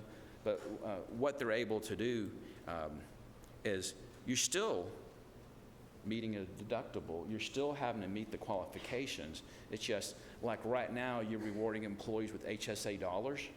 These can also be HSA contributions as well. We're not reducing the deductible to a minimum amount of threshold that would disqualify the HSA thresholds with it. They're saying, because you've used this, here's a $100 deposit either into the employee's HSA account or it's a check to the employee's house.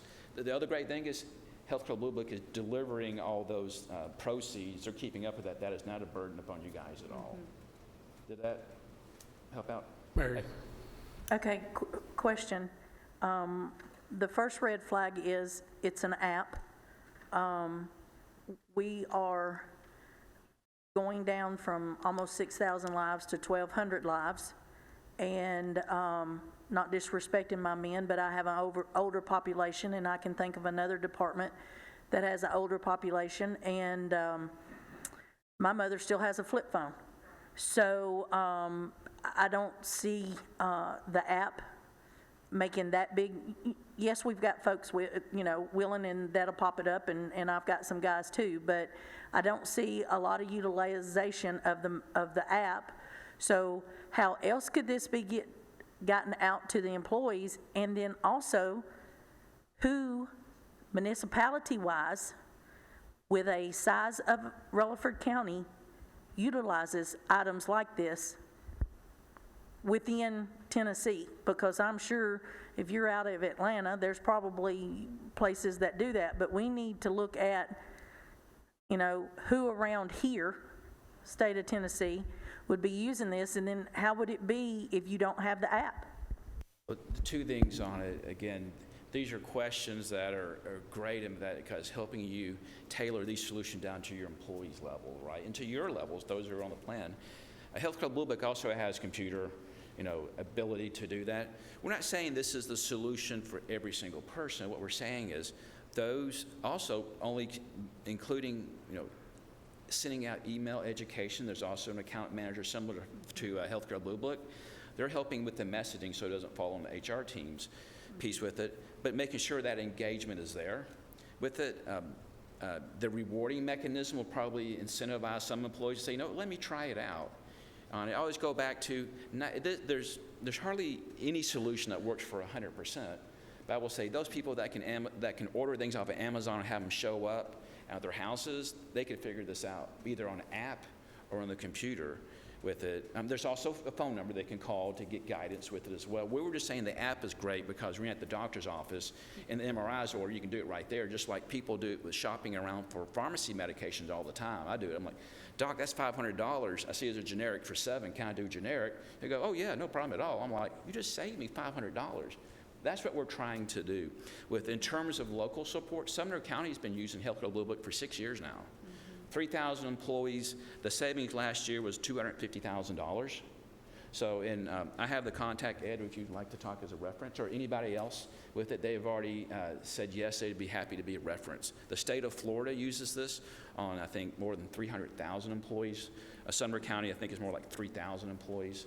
Again, it's just another, and it's a way to continue working with Cigna on it. We're not saying you have to do away with Cigna. We're saying there's ways to bolt on to that solution. There's ways to push your savings even further if you were to explore other ideas. But these are all stay with Cigna, bolt-on ideas, and that's how we're incrementally going back to. 11.9 was, yes, you're within that 11%. The contractual changes out there in the spreadsheet takes you to 10.8, so you're already below it. And then these two incremental, I think, First Stop Health was only $25,000, but it's employee benefit improvement. Healthcare Blue Book was more than $100,000 worth of savings, and based upon how aggressive you want to do the rewards, it can be up to $200,000 as part of the meeting to determine what's the right thing for employees of Rutherford County. Did that help answer both?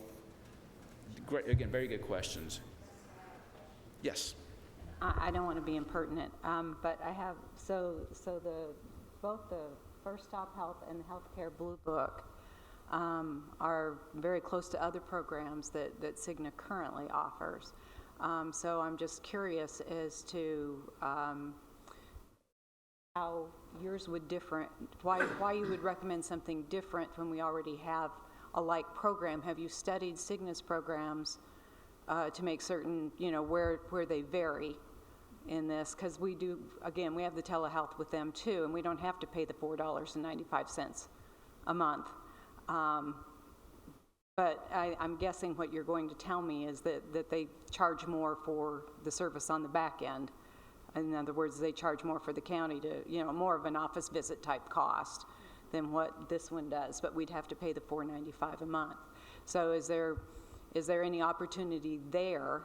And then on your Healthcare Blue Book, in the most recent consultative analytics reports that Cigna had given us, they're putting out a similar program on specific types of surgeries. Sure.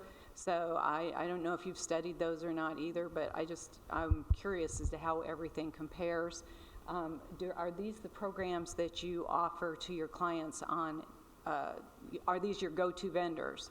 So I guess, here's the impertinent part, are you compensated through these vendors for placing them with your customers? Both of these are net of commission scenarios. So on the First Stop Health one first,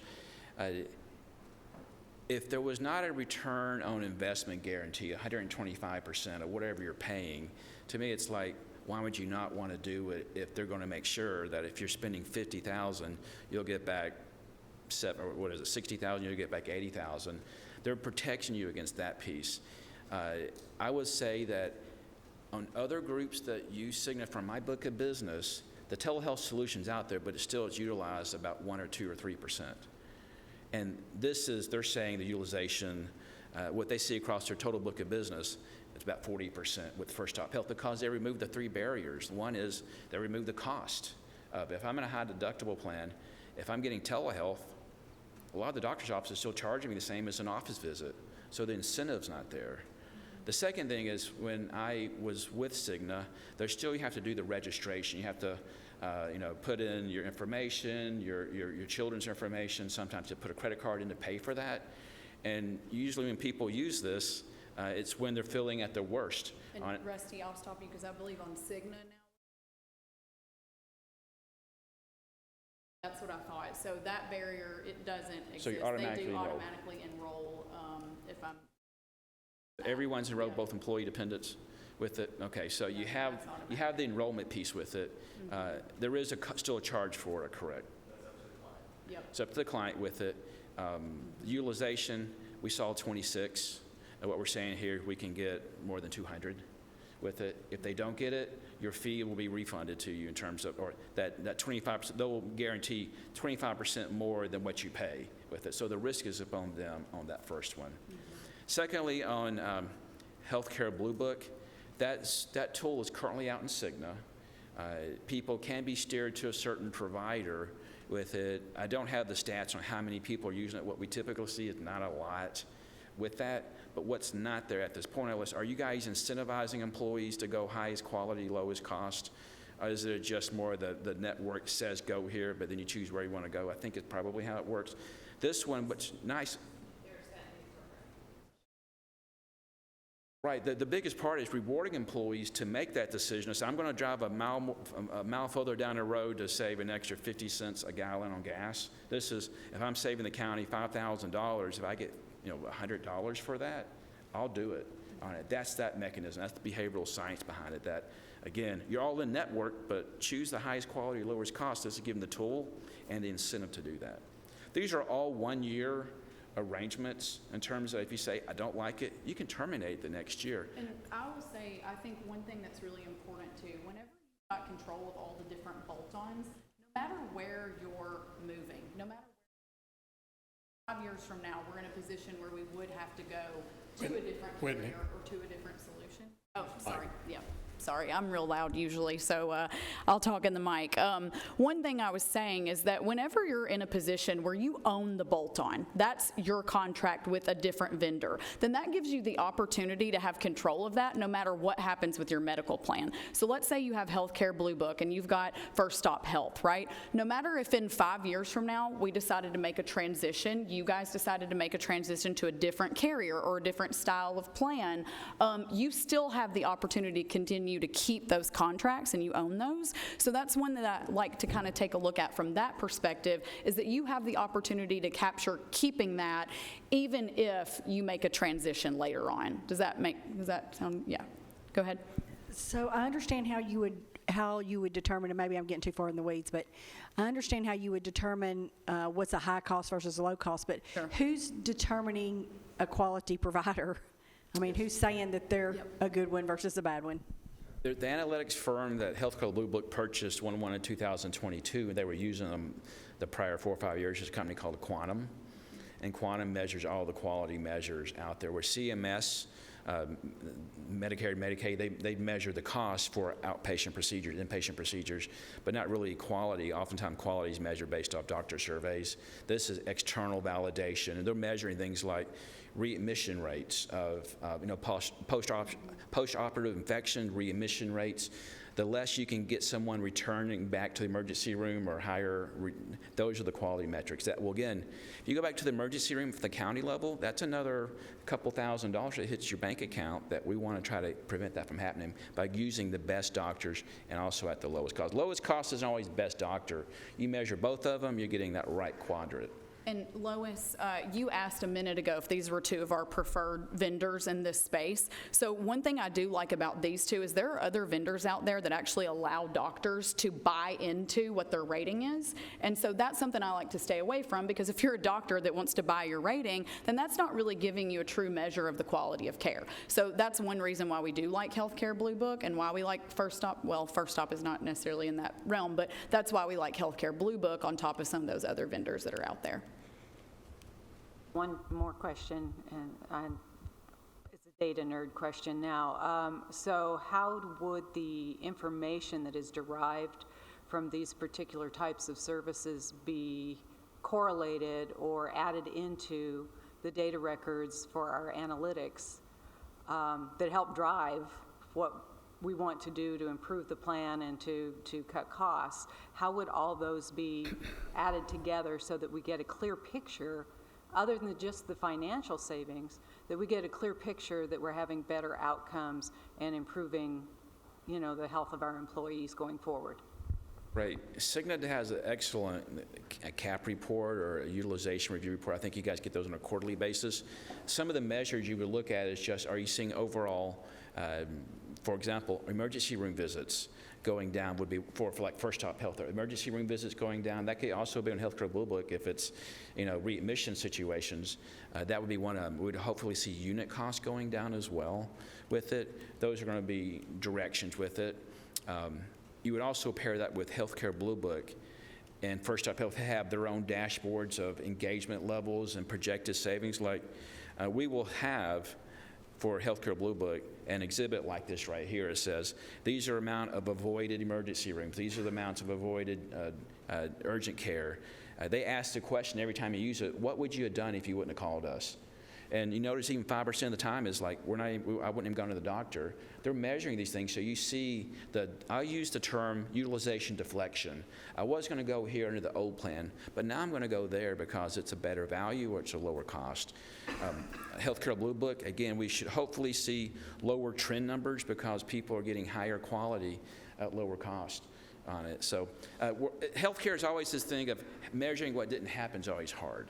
Right? How do you prevent the next heart attack? But what we're saying is we're hopefully seeing better risk metrics coming out of it.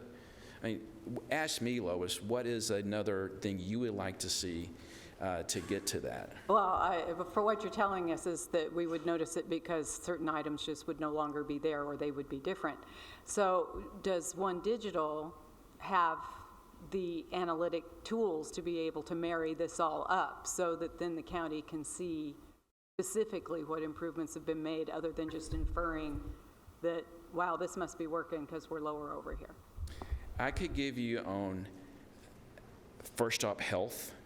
I could get shared the data on the groups that I have that shows the utilization rates, on a lot of them being more than 100% with it. In terms of One Digital on a total block, we don't have national arrangements with any of these because that would mean we'd have to steer towards one or the other. We determine the right market level solutions. In our market, we feel like Healthcare Blue Book's the best solution in terms of that piece, and we feel like First Stop Health is the best one.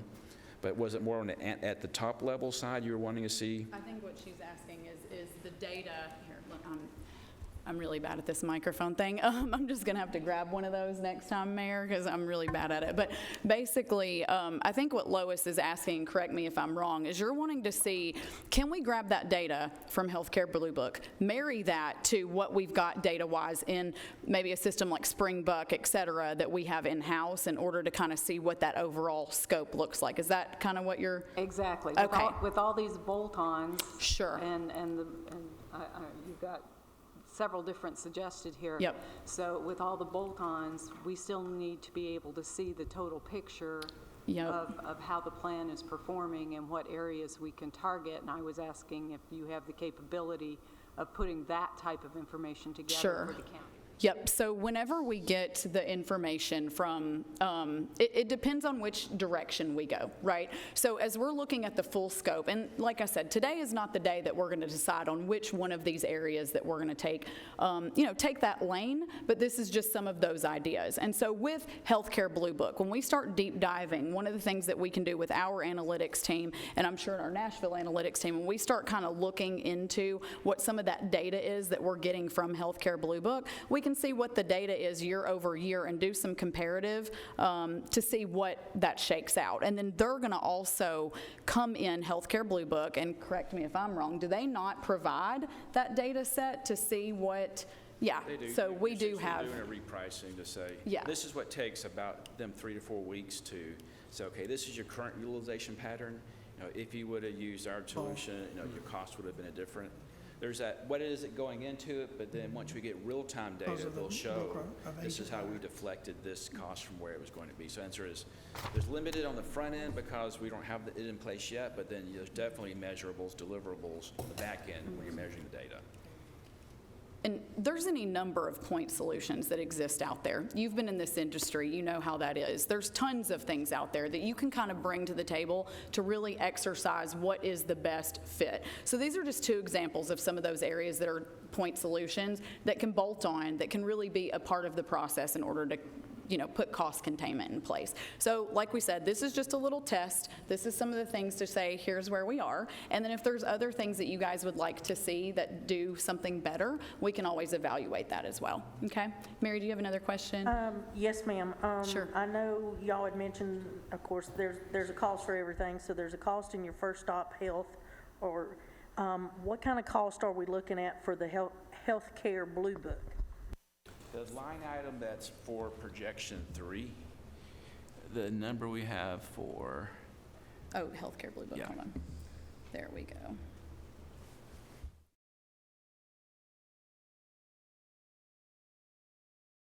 what we're saying is the overall savings, the cost for doing it, less the savings, is that it will net as a positive $110,000 with it. The reason why we cannot give you exact cost is that the rewards that employees get dependent upon the procedures that they have out there, all we can do now is do an estimation. But what we can say is that if Sumner County's doing it, and they've been doing it for 6 years, and last year they netted $250 off of 3,000 employees, you can net that down to say somewhere in that, where I'm using 100,000,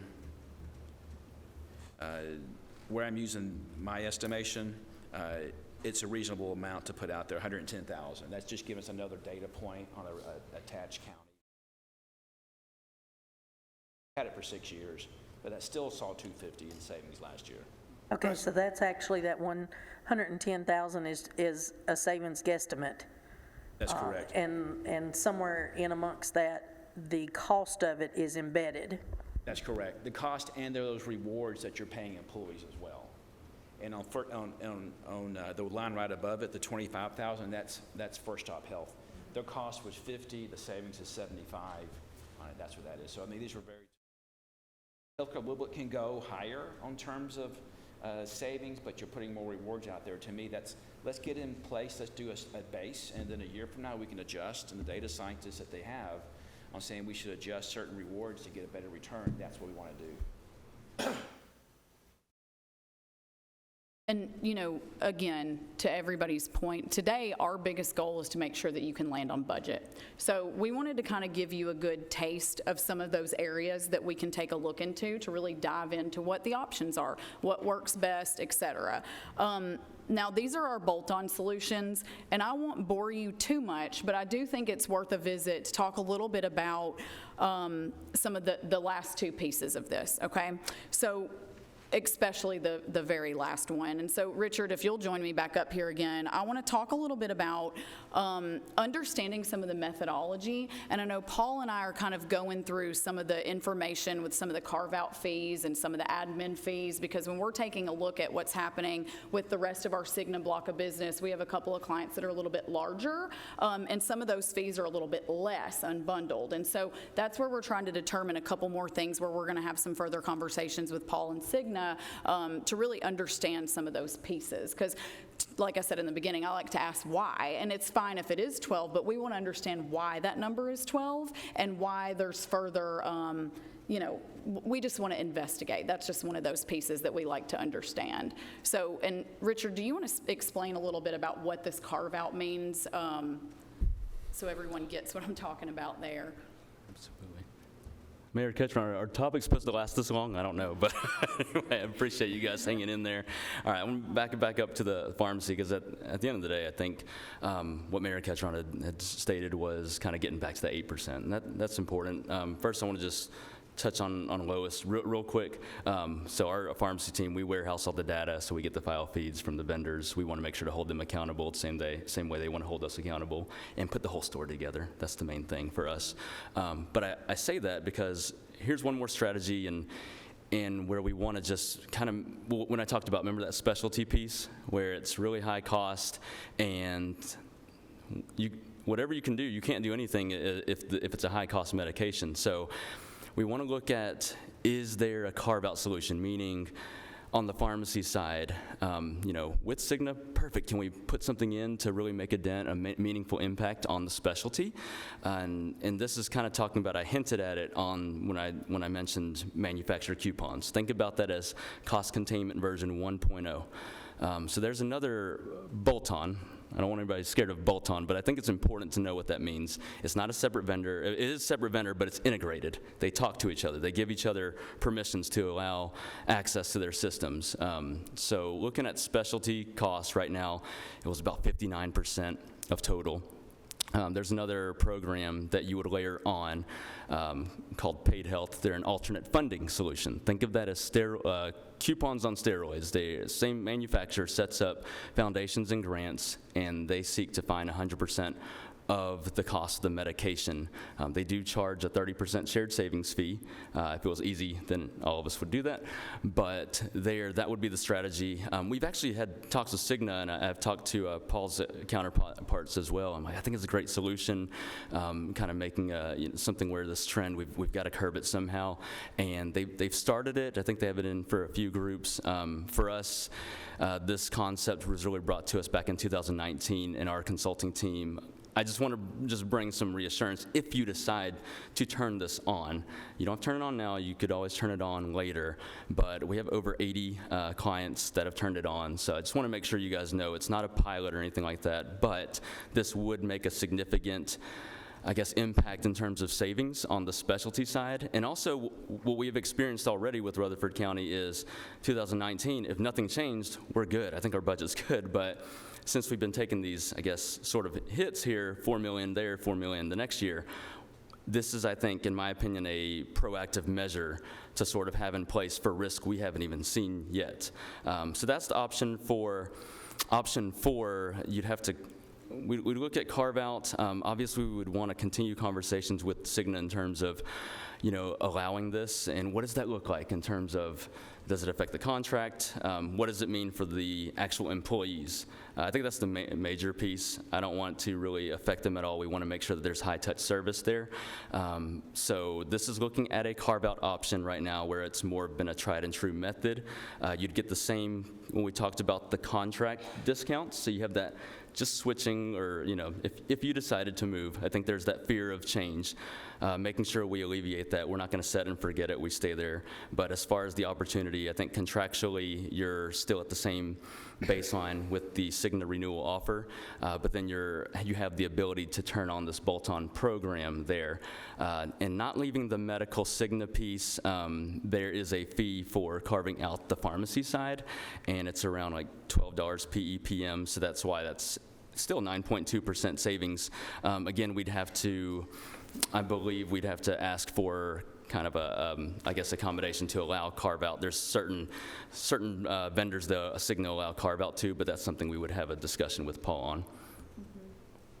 Do you have any questions, Lois, or anyone on any of that? Lois? My understanding, and I could be totally incorrect in this because pharmacy is definitely not my specialty, and I recognize that the county's spend on specialty pharmacy is crazy. I mean, we all see it. So, but when you start to carve it out and you're talking about help from foundations and grants and things like that, what that says to me is that the member is going to have to be personally engaged in this. So the transparency that's available in the first program you mentioned goes away. Ma'am. And so could you flesh that out and tell us what an individual member who's on one of these high-cost drugs would have to do in order to make this work, and also what the county would have to do, and again, how is it all married back up together? Great question. And I don't want to get in the mechanics too much of it, but let's just make it just kind of just basic. What does it mean? First of all, for the county, we would never prefer for any of the county to really be involved. I think there's a lot of sensitivity around HIPAA, but also it's really just, honestly, just like a gentle professional nudge, not even knowing, just say, look, to the if you get an engagement from or communication from this vendor, then engagement is mandatory for coverage of the medication. So yes, there's that piece where there needs to be education. We work directly with the vendor to provide that direct outreach there, and to follow up to make sure successful outreach, that there's not a sort of, anytime there's change, we want to make sure you can understand why. And the incentive, I guess, for the employee or the person taking the medication would be to have a $0, copay or reduced. Remember, do no harm again. That's the main thing. And also for the county, just to kind of keep premiums down is a bigger piece. But as far as, let me give you the worst case scenario, if anyone wants to know.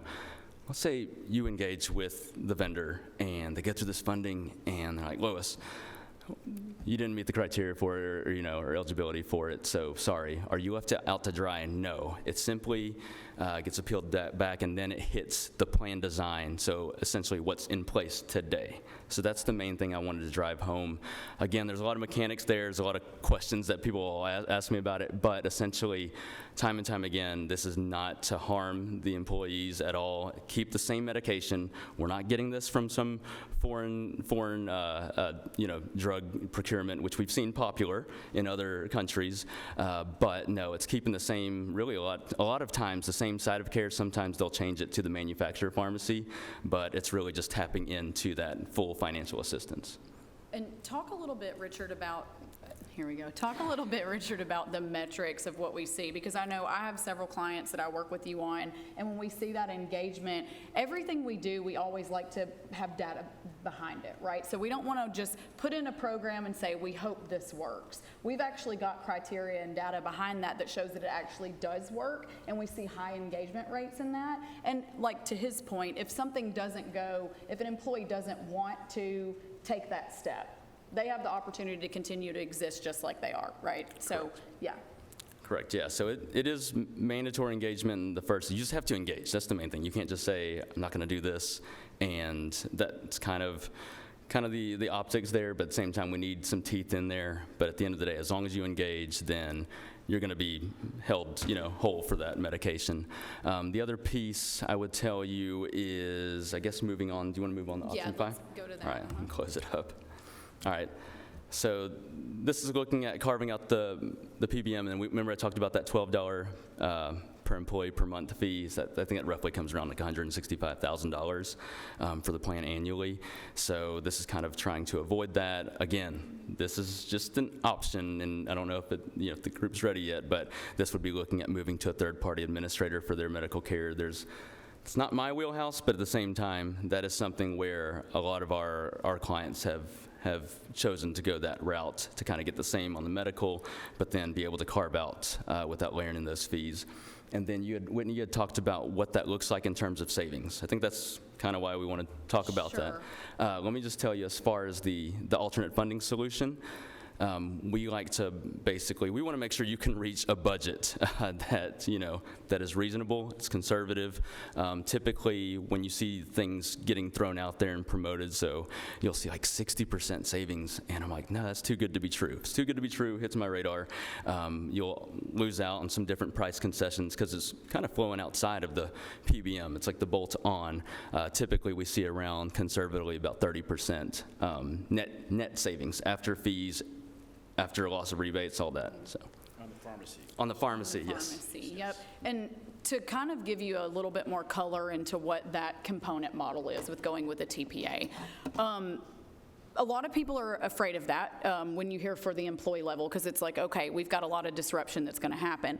But one thing I'll tell you is, you still have a card that would say Aetna with Meritain, Aetna Network, or whatever network we decide. Aetna is what that typically would look like. And the doctor mapping, when we're looking at provider to provider, it's 99%. So your people aren't having to change doctors. So just like a lot of those that went to the Local Plus network that were using those doctors in the Local Plus network anyways, that's one of those situations where we're not asking people to change doctors. So providing care to those people that are going to be in this type of model, they're still going to the same doctor, they still have a card, they still get their drugs in the same fashion that they would otherwise, okay? Does that make sense a little bit? We're just saying that you'd have more control over the plan. So right now, everything that we're doing is all within the Cigna umbrella. So we're going in, we're self-funded, we've got every option that's underneath there.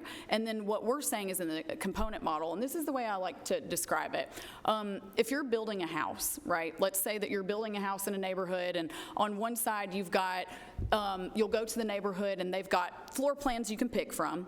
They've got every, doorknob, light fixture, whatever. And you get to pick that. But you don't really know the cost of those. They're getting those in bulk, and it's kind of escalated quite a bit, as you can imagine. So the quality of your house may or may not be in the same realm as if you were to go and pick out your own pieces of the puzzle. So on one side, you've got a house that a builder is deciding what the cost is and deciding what those pieces are. And on the other side, you've really got more customization, and you can really make your own cost containment decisions and keep that sustainable long-term solution. So that's what we're asking you guys to take a look at for maybe future times, or whenever we're ready to start digging into it. That's just an opportunity that exists out there. So we're not saying maybe it's right this year, but we are saying that that's never been visited in the past. And there are a lot of employers at your size and in the public sector that do have plans like this, even smaller. We have employers that have 500 employees and they have a component model. So it's one of those things that's kind of where a lot of people are getting away from that BUCA strategy, so they can have more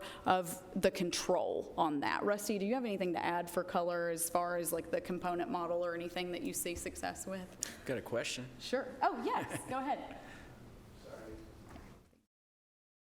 Oh, there it goes. Microphone. Sorry There we to go. interrupt. It's 3 o'clock now, and I have another appointment that I have to get to. So I didn't know if this was going to culminate with a vote. Yep. But if so, if there was a way within the next 2 or 3 minutes it could be wrapped up, I'll be able to Absolutely. vote. If not, I must leave. Absolutely. So Thank you. this is the deal. At the end of the day, we're not here to say pick a path. We're here to say that as a broker partner, we have several opportunities that we can take a look at. And if the goal is to have more cost containment and sustainability, then we can get you there. And it's done all the time and done well, and we have a lot of success in that. So at the end of the day, we've budgeted 11%, I think is where we started, and we're very comfortable with that number of 11%. But as your partner, the next steps we'd like to see is let's take a look at what that really feels like to go into some of these lanes. Now, even though we've been meeting with you guys for about a year, digging into some data and figuring out some opportunities, we just got brought into the mix kind of out of nowhere. So to be fair, we do have some options we'd like to dig into and be able to showcase with you guys at a time where we actually have time to visit these strategies in a little bit better way. So I think ultimately, on your sheets of paper there that you got through SharePoint, you can see each one of those strategies allows for what the % of savings is and what you can budget for. So ultimately, our recommendation, yes, we can stay with the 11% and be fine, but we don't think that's the end-all be-all. We do think there's better opportunities out there to capture savings for us to visit. We're just saying that for right now, we need to all get together because these are complex strategies, and we never want to make a knee-jerk decision, to Mary's point, that's going to impact your people in a way that we're not understanding what some of those things are. So if that makes sense to everyone, we'd love to dive in to those lanes so that we can make an informed decision and be a partner with you in that. And then we are at a point where we've got budgets that need to be voted on, so we get that. Well, the problem that we face is that our budget committee is meeting currently. We set the tax rate on, we are at the end of May. We set the tax rate 28th, I believe, 27th, 28th. We need to know. When I talked to you all, I said, can you get us to 8% savings? But I want to make sure we understand. Okay, because we were at 11%, and that's what I was looking to get to. If we can still stay with Cigna, everything stays the same, you can get us there. I wanted you to show us how you're going to get us to 8% with those recommendations, and we need to know quickly. Sure. Because we're meeting, budget will meet several times between now and then. We still have some time. I'm not sure that unless we have a called insurance committee meeting, but we're all caught with time limitation. Mary, going back, we started talking with them over a year ago. I requested information from Mercer. I was stonewalled and could not get the data because they told me that it was their proprietary information when it belonged to us. I felt that they weren't truly representing us, they were representing Mercer. You know, I hate for companies to play games when we're trying to do that. I have to make a recommendation not only from this committee, but to the full commission to make the right decision. So, when Mercer, I was waiting, and I stonewalled you all, basically, and told you that when we put this out to bid in August, we'll start working towards a new broker agreement that would come up in next January of 23 is when the contract would run out. However, when Mercer got up and left, I talked to other people across the state inside the industry. They said, you need to be careful. Don't stay with Mercer. So that's what prompted me in my 43 years of connection is in the insurance industry. People told me to be aware, don't stay with Mercer. I knew that we were good staying with Cigna. However, I want somebody to get us to that 8% for our budgeting purposes. As long as we continue our coverage, our employees are taken care of, and we can save money. Right. So, do you think that you can deliver to us so we can distribute that to the insurance committee, but mainly to the budget and full commission before the 27th? Sure. Of June. That in my thing, but yes, our goal, like I said, is we want to go back and revisit to some of these things and make. Do you have the data now? Do you have enough data to make those decisions? We do at this time. We're already working with vendors to quote. So okay. We have those numbers. And Paul, you're good with continuing down this road and working with One Digital? I figured. Yes, Mary? Okay, I know Eric is wanting to get on and needing to leave in another meeting, and we've lost another member. I get it in getting us down to 8%, but in our budgets are 11%. I had mine in long before we even decided 11 when we were talking about 0 Well, and 1. we're still figuring we're still figuring 11%. The fact is this is, and some of this is transparency to get us, or I don't know Lois's term exactly, but transparent enough to get us to the 8%. The thing is that the board or this committee needs to realize is if we get it to 8 and it should have been 11, then we've got 3% next year we've got to make up, and then whatever that year's need is. So I don't know what the will of the committee is, but if we're at 11%, and I don't mean to steal Ed's thunder, but if we're to this point of talking and needing numbers, like I discussed last month, at the most, 11% is going to cost a person that has the deductible plan, family coverage on the open access. So they've got the Cadillac of Cadillac, and the most folks they can cover is only going to be, we'll do $90, it's 86 and some change. We'll use $90 for round figures. That's $3 a day, averaging 30 days. Everybody's gonna say, well, the county's getting a percentage raise and you're taking that away. Yes, and what is 1% on $1 or $1 million? The fact of the matter is, even if you got $1 on the hour raise, if you work 8 hours, that's $8. This is only going to cost you $3 a day.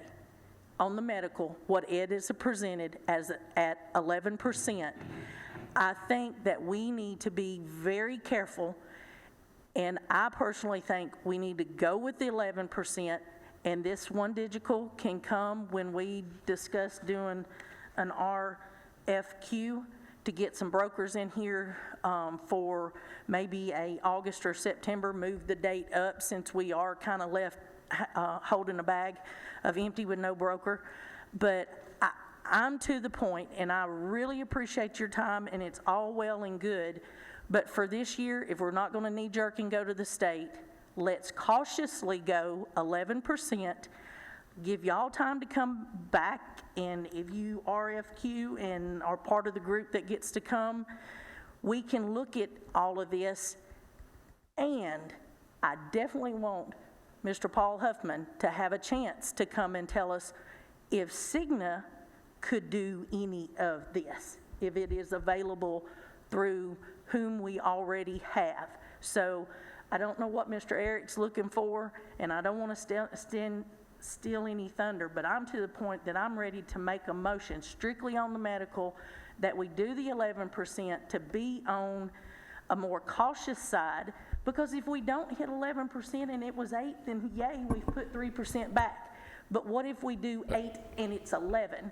We have messed around, cost ourselves 3% more that we've got to add on to whatever for 2024. So I will officially make an motion strictly for the medical rates to stay at 11% as presented that Mr. Ed has graciously put on the spreadsheet. And I realize that's jumping down to number 8, but that's where I'm at because we are losing folks left and right on voting. Lisa, I think you got a question there. I did, and I guess I take all this in, and insurance is confusing, but for me, I almost would like to keep our budgets at 11, come back to rates later. I mean, it's we're sitting here on May 26th, and we don't have rates, and come sometime before an October 1st, we got to have something that can be published, whether printed or online or word of mouth, for our open enrollment. And we're going to hit a July with no commission, and we really need to push. These rates were set by Mercer long before A team left. Yes, they said 1%, but they got together and they even had it for the B team to show us these numbers for the 11%. I think we need, I mean, we've beat this dead horse since January on rates, wanting to wait one more month. Well, we're down to May 26th, and I think we need to set a rate, then give ourselves time, just like not doing the quick assessment of rushing to the state. Let's don't rush and get. We need to have a broker on board that can give us some guidance. Now, if it's One Digital, that's good. If it's somebody else, that's good. But these would be options now that we know we can ask questions.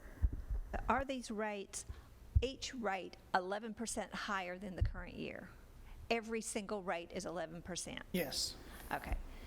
Typically in the past, they've drilled down and said, but this plan needs more than, and this plan needs less than. So it's kind of like thank you, the blended increase was 11. Yep. And that's what I was saying, is that is I got Lois in that there. the correct? Yeah, based on the 11% recommendation and the reason why it's across the board, we've just lost 80% of our group. And it's just next to impossible to get in there and get clear down to that nitty-gritty on each line of coverage and make it creditable. So that's why it's a good idea to stick with the 11%. I have kind of a hybrid idea that we can throw out there, and let's stick with the 11% rate increase for now. But if we are able to study this in a timely manner, would it be against the rules to come back with a good news story and say, if we do this, we can lower the rates? I don't know. Not for me. Okay, that's the answer then. Eric. My main problem actually is with Mercer. I'm 100% for working with One Digital. As far as it being 8, 9, 10, or 11, we can decide that down the road, or if it has to be decided today, can we split the difference and go for a 10, 9.5? I don't know what the future is going to hold for, what the actual rate increase is going to be, but that's a solid presentation. And without digressing too much, in 2014, 15, 16, I did my best to bring this type of a presentation to Rutherford County. That's 8 years ago. So Mary, if you're wondering, there was stonewalling going on, preventing this committee from hearing a presentation such as this. So I'm behind it 100%, and I do have to leave. So if we're ready for a vote on something, please propose it, and let's vote, because I've got to go. Mary's made a motion that we stick with 11% for budgeting purposes. As far as the broker, Mary, they are the broker. I signed a broker letter record for them. Mercer is not our broker at this point. They are representing us. They're not getting paid. We will put it out for bid and in 23, and they'll have that opportunity to come in. But in the meantime, they're working for free, basically. They have accepted that opportunity. And Mary, I'll tell you, I know it's scary to have someone come in that you don't know. I've been in this industry a very long time, and I got started into this because I wanted to make a change in healthcare. My father just passed away, and a lot of that happened because he didn't have the right access to care. And so when I look at a group and I see what you guys have the opportunity to do, a client of mine once said that if you are on the wrong side of the right or the right side or the wrong side of the right thing, you're probably not going to like Whitney, because I believe in fighting for your county and your people. And so no matter what Cigna's got to offer or another opportunity has to offer, the one thing I can guarantee is I'm here to stand by your side, arm in arm, to be there for you guys. Transparent, I will give you everything. And at the end of the day, you guys have what you need to make the best informed decisions for the county. So I'm not here to disrupt. I'm just here to always be right there with you and hold your hand through every storm that comes. And then you guys can have a partner in this and not someone that's holding data, that's stonewalling, that's not allowing you to have what you need to make those decisions. So I believe in One Digital, and I think at the end of the day, we're here to be a good partner, no matter what that is. And I know my dad's proud of me. So, at the end of the day, that's what I want to give, is what's there for you, okay? So I promise to do my best job. You got it? I have a motion. Is there a second? Lois? I'll second. Have a second. Any further discussion? Can I get clarification? This is just the 11%. It's not the rates. Okay. Any further discussion? Can somebody read back the motion in its entirety? Eric, go ahead. Would you be opposed to at least compromising somewhere, saying a 10%? Honestly. And I respect your opinion. Do you see a problem with 10%? Yes, because if Lois has crunched numbers and other people have crunched numbers, One Digital has come in at 11.9, do nothing. So it looks to me like 11 is good, because I don't want us to get caught next year I wishing. understand with the deficit. I understand. Yeah, I don't want to get caught next year being, But you're not we should have been opposed to 11. in the future, though, reviewing it and dropping it if there does end up being a surplus, correct? Yes, and that will come up next year. Because we don't need to keep every month or two or whatever, because we have a cycle that this is every year at this time every year. So no, I don't have a problem, but I think we need to move on with what we've got, being very conservative, and then we can make adjustments, just like I had said on us staying like we are and not even switching to the state.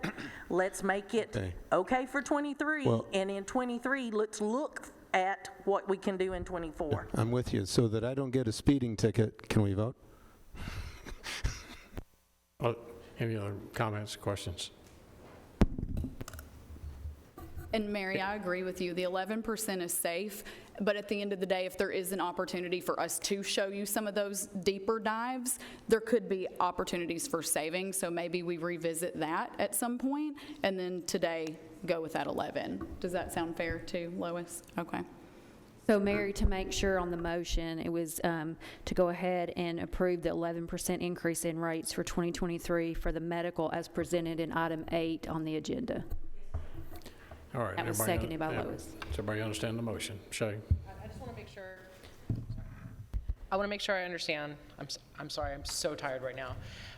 What we're voting on is we are recommending 11% to the commission for the budget, correct? And, Okay. and this is on our 1,200 plus lives for county general / highway department and any other that fell in that did not go with BOE. This is strictly our part, and I say our as a county, part of the rates, and us staying with Cigna going further. That's correct. Everybody understand it? Shay, you good? Shay, you good? All right. Okay. Madam Clerk, call the roll. Rhonda Allen. Aye. Dr. Andrea Anthony. Amber Brown. Shay Crowell. Holly Deering. Brian Gaither. Mary Hickerson. Lois Miller. Shantae Sherrill. Steve Spence. Eric Tutobeni. Motion carries. Thank you very much. Thank you, guys. Whitney, Digital One, thank you for your presentation. Look forward to continue to work with you guys. Thank you. Thank We you look so forward much. to it. Anything else to come before the Yes, committee? Yes, really, we Hang got, on just a we got second. dental, which is a 0 increase. We've got vision, which is a 0 increase. And then we have also the stop loss, to agree the stop loss at 300,000. Okay, and I don't mean to rush, because we do have folks trying to leave. I don't mean to rush, but we have looked at these before. Dental and vision is a pass-through. So if the will of the committee that's still with us, I vote we go, and you have supplied the numbers for it also, for dental and vision. We'll approve those rates as listed on your item number 8 for dental and vision. We'll do them and then come back to stop loss. I have a motion. For a second. All right, you have a second? Call the roll. Rhonda Allen. Aye.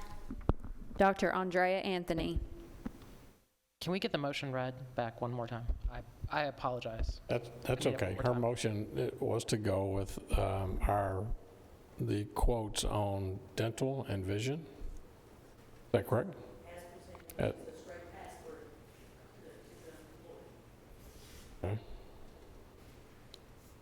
Dr. Andrea Anthony. Shay Crowell. Holly Deering. Brian Gaither. Mary Hickerson. Lois Miller. Shantae Sherrill. Steve Spence. And Eric. Motion carries. Anything else to come before the body? Yep, we got the stop loss. Do you want to say Stop loss. anything, Ed, or do you want me to go ahead? If you want to make a motion, go Go with the ahead. motion. Well, But the stop loss is changing from 750 to 300 because of the smaller pool. It's a greater risk with a smaller pool. This was what was recommended by Mercer. We talked to One Digital, they didn't, I don't want to put words in the mouth, but, we looked at it at 300,000 and thought it was good with them, so this is our recommendation. What, One Digital, okay?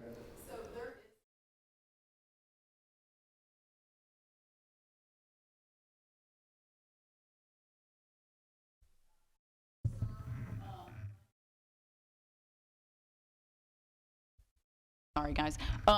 You know how earlier your property casualty guy was talking about you've got to have a closer run date for your, I can't remember, I think it was cyber, that they can't give you full rates right now. So with stop loss, we do have some opportunity to capture some further savings, but at this time we're not close enough in order to get rates. They're not going to rate it right now. So for where you're at for deciding budget, you could go ahead and budget for that, but we do feel like there's opportunity for savings within that. So that's where, I don't know how that has to go go for you guys if we can still visit that closer down the road. Sure.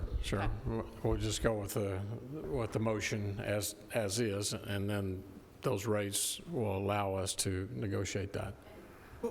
Here, okay, so I'm trying to get some things voted on so you understand. The county commission does not meet in July. They will meet at the end of June. If this is not done by the end of June, then I get into August with this information and I don't have a decision made. And it's more than just budget. Some of this stuff is our publications that we're trying to get out. So I'm trying to get this not, there's a lot of what ifs, and then there's, this is what we have. And I'm trying to get this locked down so from a budgetary standpoint, there's not any changes. I think that's what we're saying, is going with what we have in hand today. This that you have in front of you is the stop loss at $300,000 with Cigna.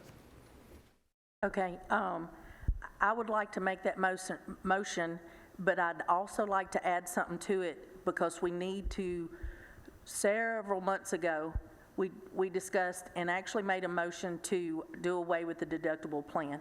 However, last month, we discussed it and realized it would cost more than 11% to do away with the deductible plan.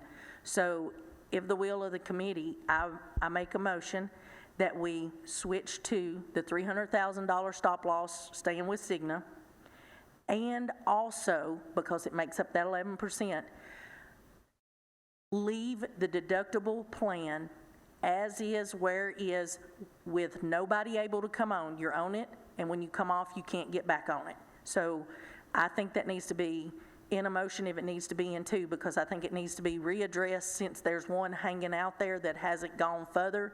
Let's make in the motion to do the stop loss $300,000 and leaving the deductible plan on there with who's there and nobody can come back on.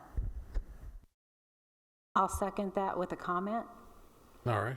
Those stop loss rates at the new level are included in that 11% budget. They are.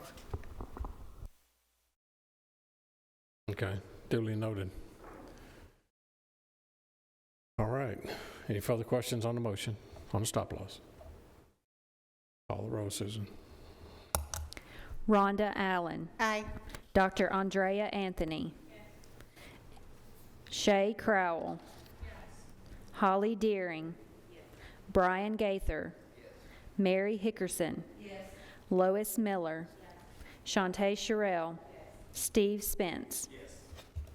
Motion carries. All right, the very last thing we have is item 9. This is for discussion. What you want to do is an RFQ for the broker. The contract with Mercer ended in February, and so since the broker of record or agent of record was canceled, and their contract now runs out 90 days from whenever that was signed. We don't have an end date. We don't have, we don't have a contract. So I'm trying to figure out what's the wish of the committee, and in trying to put together an RFQ. I will say that we are down to the final draft, should be ready tomorrow.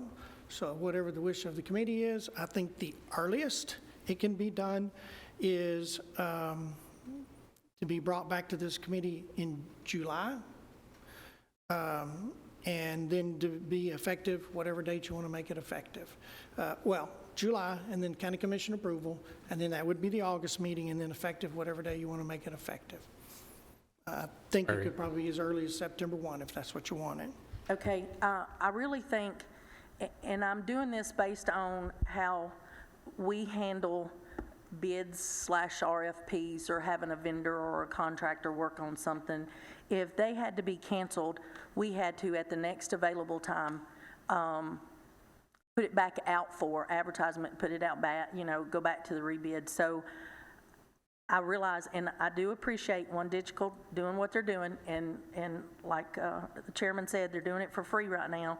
But I think for the safety of Rutherford County, I do think that we put out an RFQ for broker of record, or whatever the official title is. Record or, Okay, whatever the official title is, to put that out, to try our best to hit for an approval August, September, kind of on your time frame, Ed, just so that it gives us coverage, and it may be that one digital, and we can start paying them. But I think that we need to get on record of getting this done, and we appreciate them stepping in as emergency when the other ones kind of bailed on us.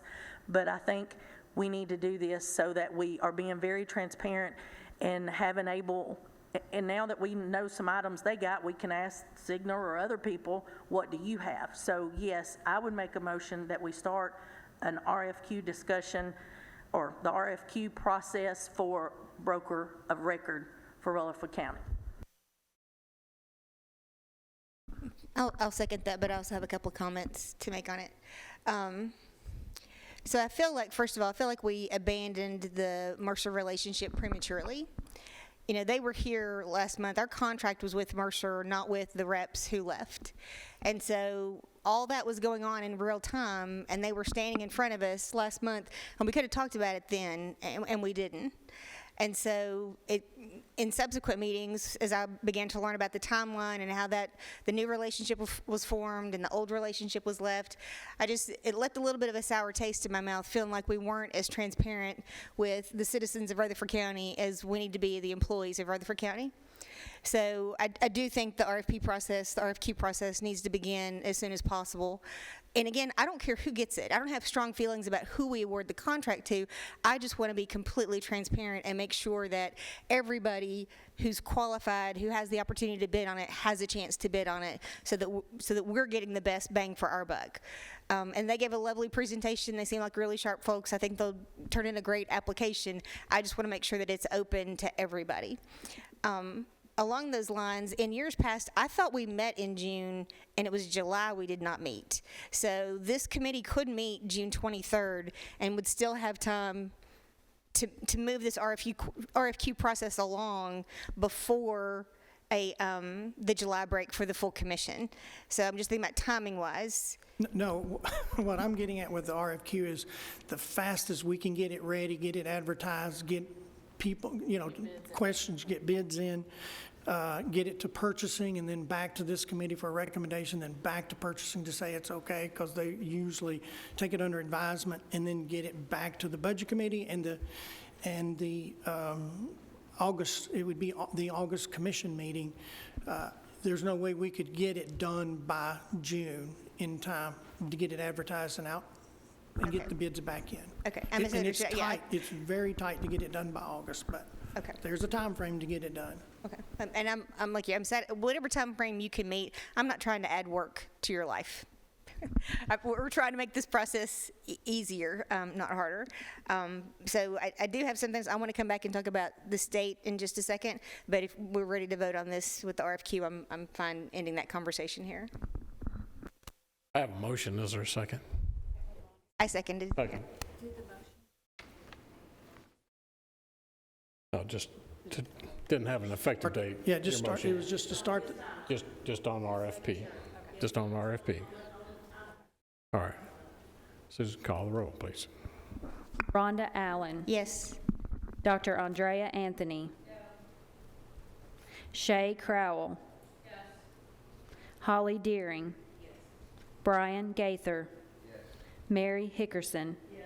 Lois Miller. Shantae Sherrill. Steve Spence. Motion carries. All right. And then I did want to talk a little bit about the state rates and all that. I thought there was a follow-up piece that was going to happen with them today. I thought that they were coming back today. We were going to continue to have that conversation with them. So I'm not sure what changed in that. And I don't know that we were ready to do anything with them this year anyway, but I do think what we need to do, and I don't want to waste their time, so it's fine that they're not here, but I do think we need to do exactly what BOE did, and I think we need to set a study committee, and we need to really look hard at that plan, and are there qualities of that plan we want to adopt. Does it make sense for us to go to it? Does it not? But I think the employees deserve us to give that a very close examination. And then as part of that, I also think that we need to do a survey, just like they did with their employees. I think we need to do a survey and let our employees weigh in on that as well, because they're getting lots of mixed information about it's better, it's worse, it's this, it's that. Once the study committee can do a fair comparison, lay the facts out in front of them, allow them a chance to weigh in, then we really are truly representing what it is the employees want. So I think it's fair to them for us to approach next year's rates in that way. So.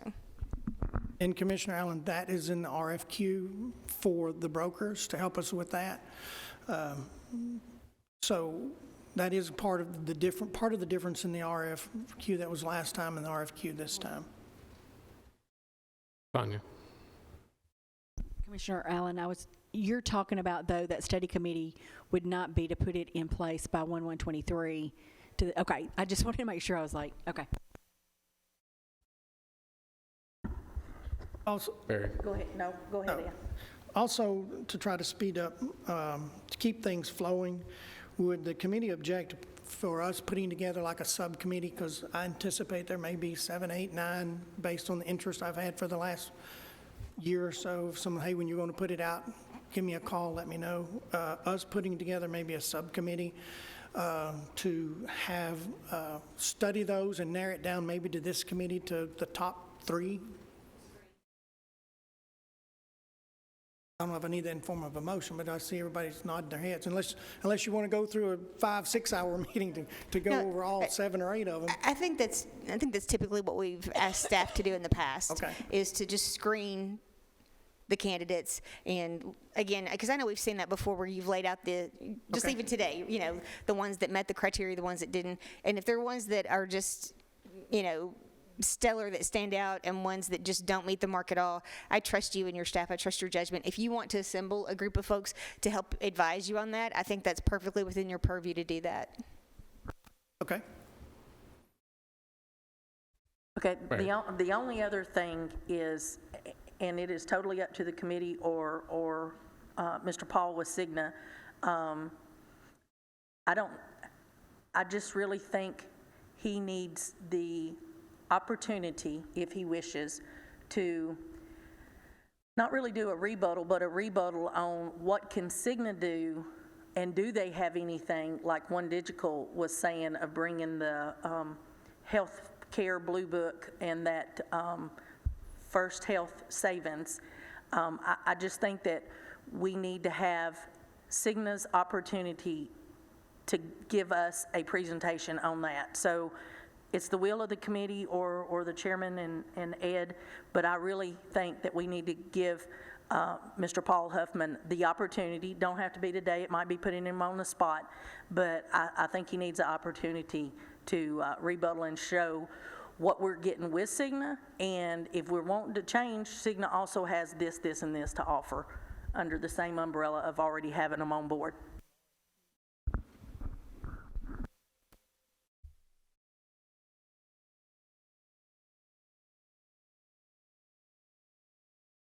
Okay, duly noted. And I just have one last thing, kind of along those same lines.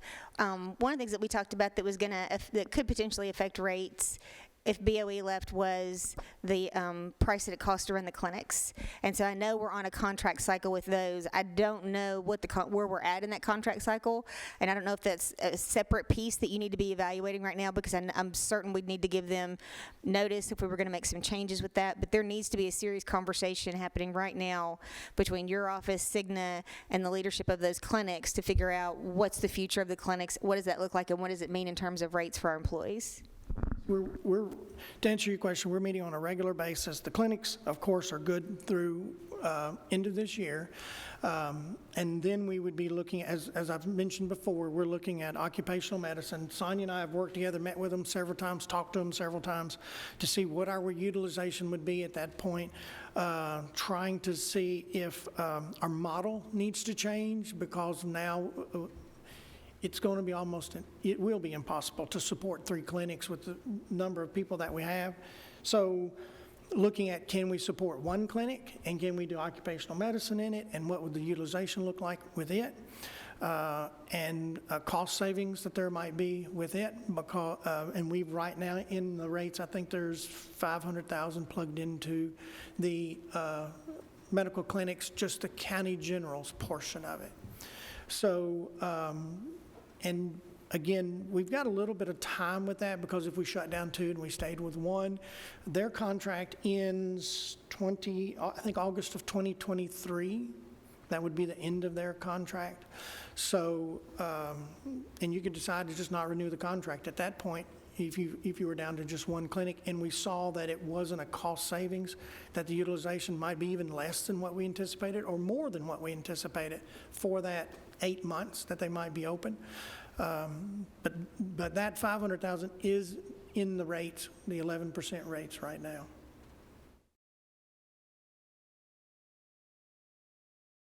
Anything else? Nothing else for the good of the order, then we'll stand. We'll probably have a June 30 meeting, right, Ed? Yeah, normally it's a July meeting, because the commission meets they have their July and August meetings, and if we did something in June, commission's not meeting, so we normally don't. And some people, let me back up. Full disclosure here, I'm going to be gone for my 40th anniversary, and we normally don't meet in June, and I may not have 41 if I have to come back for the June meeting. Well, we'll leave it open on as-needed basis. We subject to call of the chair, and otherwise we'll see you in August, right? Yes. All right. July. End of July. All right. Nothing else for the good of the order. We'll stand on adjournment.